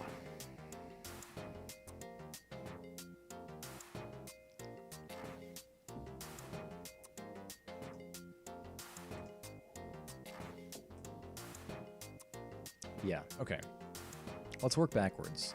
I want you to send A to the left if, that's getting the blue stripe, so if it is Pepsi or Diet Pepsi, right? No, I don't think we can work backwards because I want Diet Pepsi to do something different from regular Pepsi. I almost called it good Pepsi, which, let's be honest. Yeah, so maybe I was right with more of these. If it's, let's just do it that way. If it's Coke, send it to the right. Or rather, I think we need to do both. Okay, I'm gonna move my paint friends down here. Go down there. There's gonna be a whole separate logic for cola. You can see how complex this can get. Okay, so left, right. Those are the two things. Then I want one of these for each. Coke,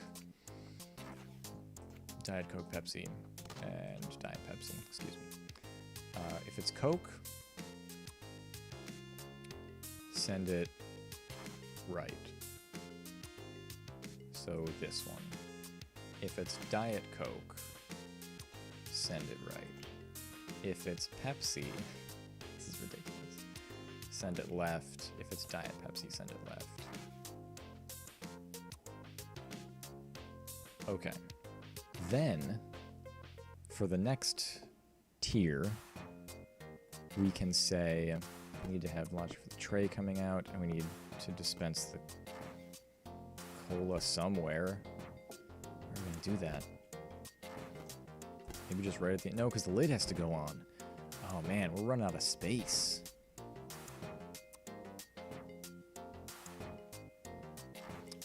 How am I going to do this? Huh.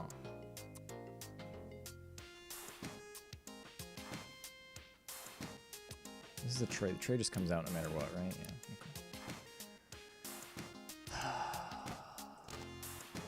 You can see how tricky this is. Does the... Yeah, this machine also dispenses the lid.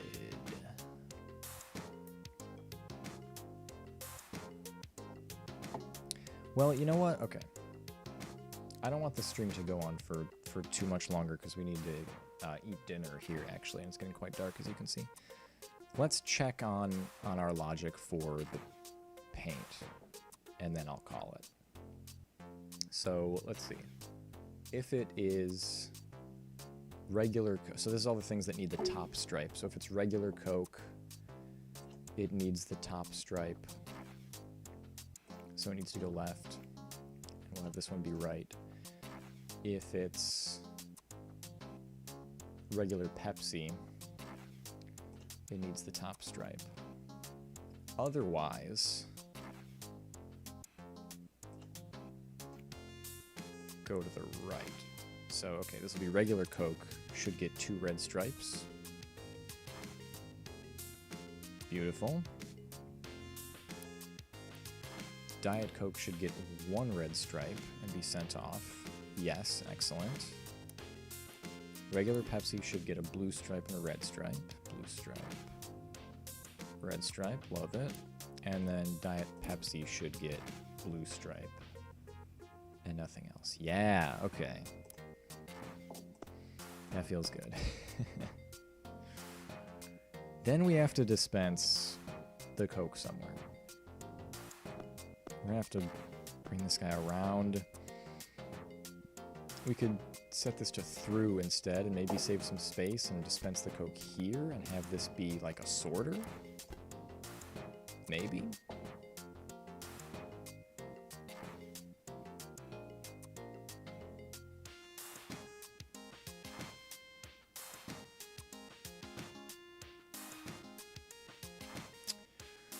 Hard to say.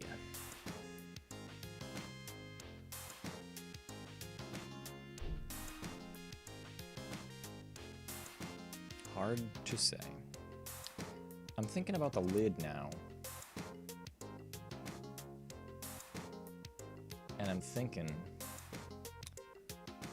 what if... No. I don't know.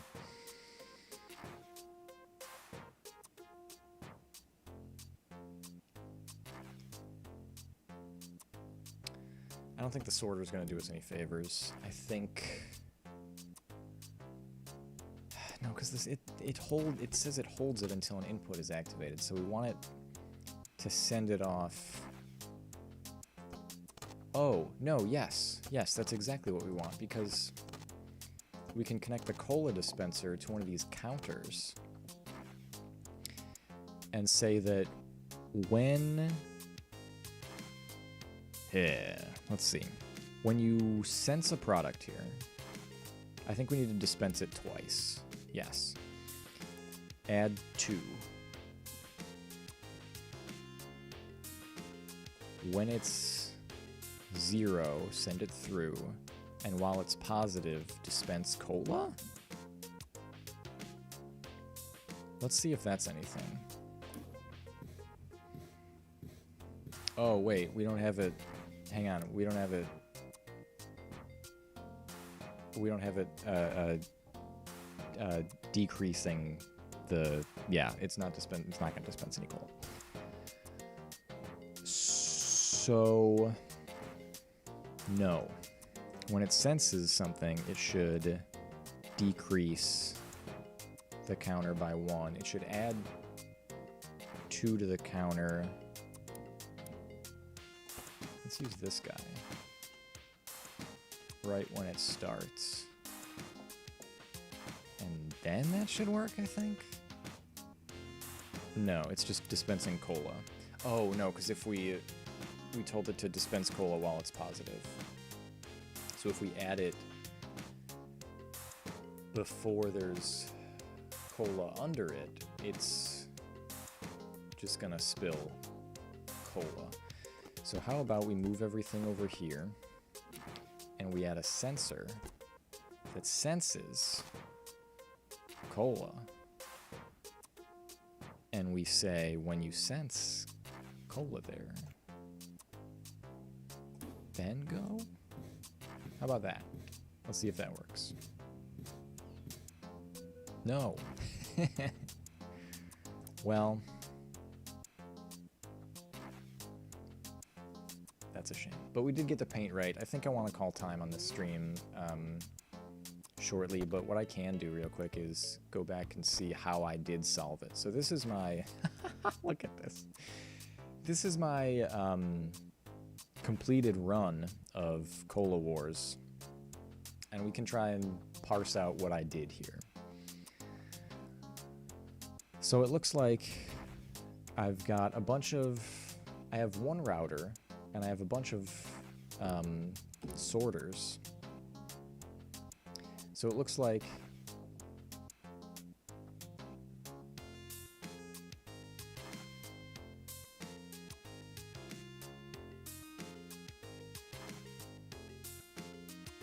Wow, there's a lot going on here. I have it sorting out, I have it routing cups from lids.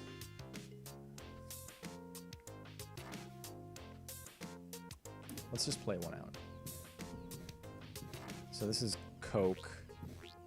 It gets the right amount of cola. The lid is waiting. The lid gets stacked. That's a beautiful machine. Okay. So it looks like cup comes out. Lid comes out when it detects down here. When it... Okay. Here's what's happening. Machine starts, cup comes out. Painting happens largely as I set it up in the previous one, so we can take that for granted. When the cup shows up down here to get its soda, this A sensor... Oh, I thought that was doing two things. When is a lid coming out, I mean? Oh, I see. Okay. The sensor tells it if as long as something is here, dispense cola.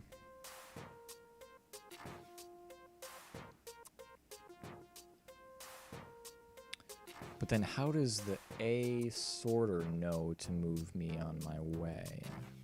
It moves me on my way when this counter is 0. This counter counts down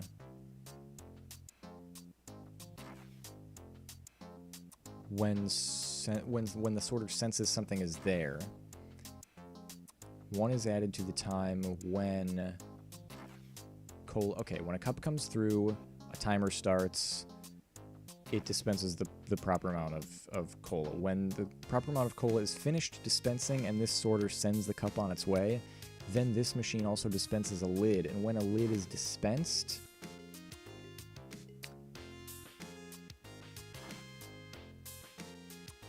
it also tells this sorter to go through and this router to go to the right. So it sends it there, and then the B sorter sends the lid through only when the cup has come through here, because the cup has to come through first so that it can get stacked on the tray and the lid can get stacked on the cup. Which is, there's a scanner in here somewhere. Yes. What are you doing? What are you controlling? C? No, that's something else. Well, that's the gist of how it works. Let's watch it play out. Here's the Coke. It gets its cola. The lid comes out. Lid goes after the cup. Cup gets stacked. Lid gets stacked. Sends it through. Next order is Diet. It gets this one stripe. It gets routed around the second painter. Sits here, gets its cola. Lid comes out. Lid holds. Cup goes through. Lid goes through. Stacking goes through. This is a beautiful thing. When you figure this out, it feels like nothing else. Sends it through to get the top stripe for Pepsi. Gets its cola. Lid. And then the final one will be Diet Pepsi. So it routes it over here to get the stripe. It routes it around the red stripe. Gets its cola. Lid waits. Lid goes. And we're done. Beautiful. I just had to show, I just really wanted to show off that finished product before it was done. I knew that it wasn't going to be as interesting to sit here and watch me try to puzzle it out in real time, so. That's 20th Century Food Court. Thanks for hanging out and watching me play a game for a little bit. I just wanted to do a little something more than just show off the behind the scenes thing that I was doing. But I think it is time to call time on this little stream. My throat is getting a little more sore, and that's about all that I wanted to do and say. So we will exit that, and I will say my piece. Let me shut down my Sawayama power lance here, and we will exit back to the real world.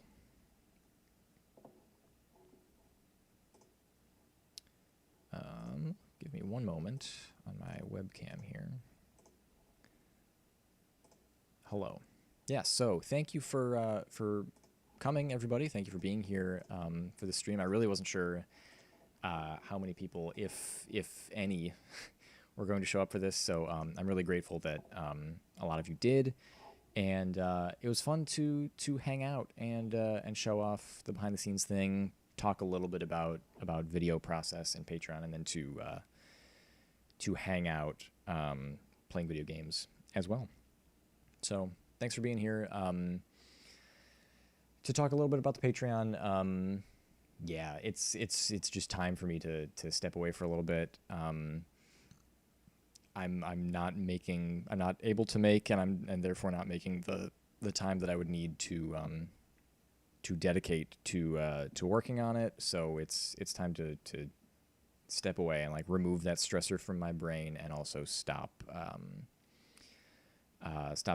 taking money from people to whom I am not providing anything of value. So that's basically my reasoning of it. It's been a source of stress that's been making me feel weird for a while, and like I'm almost 30, and like my life is moving in different directions, and like I do still want to make things personally for myself and put weird little videos on YouTube, and like I have ideas for that kind of stuff all the time still. It's just that I don't have the same amount of time to work on those things that I used to, and like that's fine. And the way for me to feel okay about letting my life like evolve in different directions a little bit is by stepping away from this Patreon and, you know, letting myself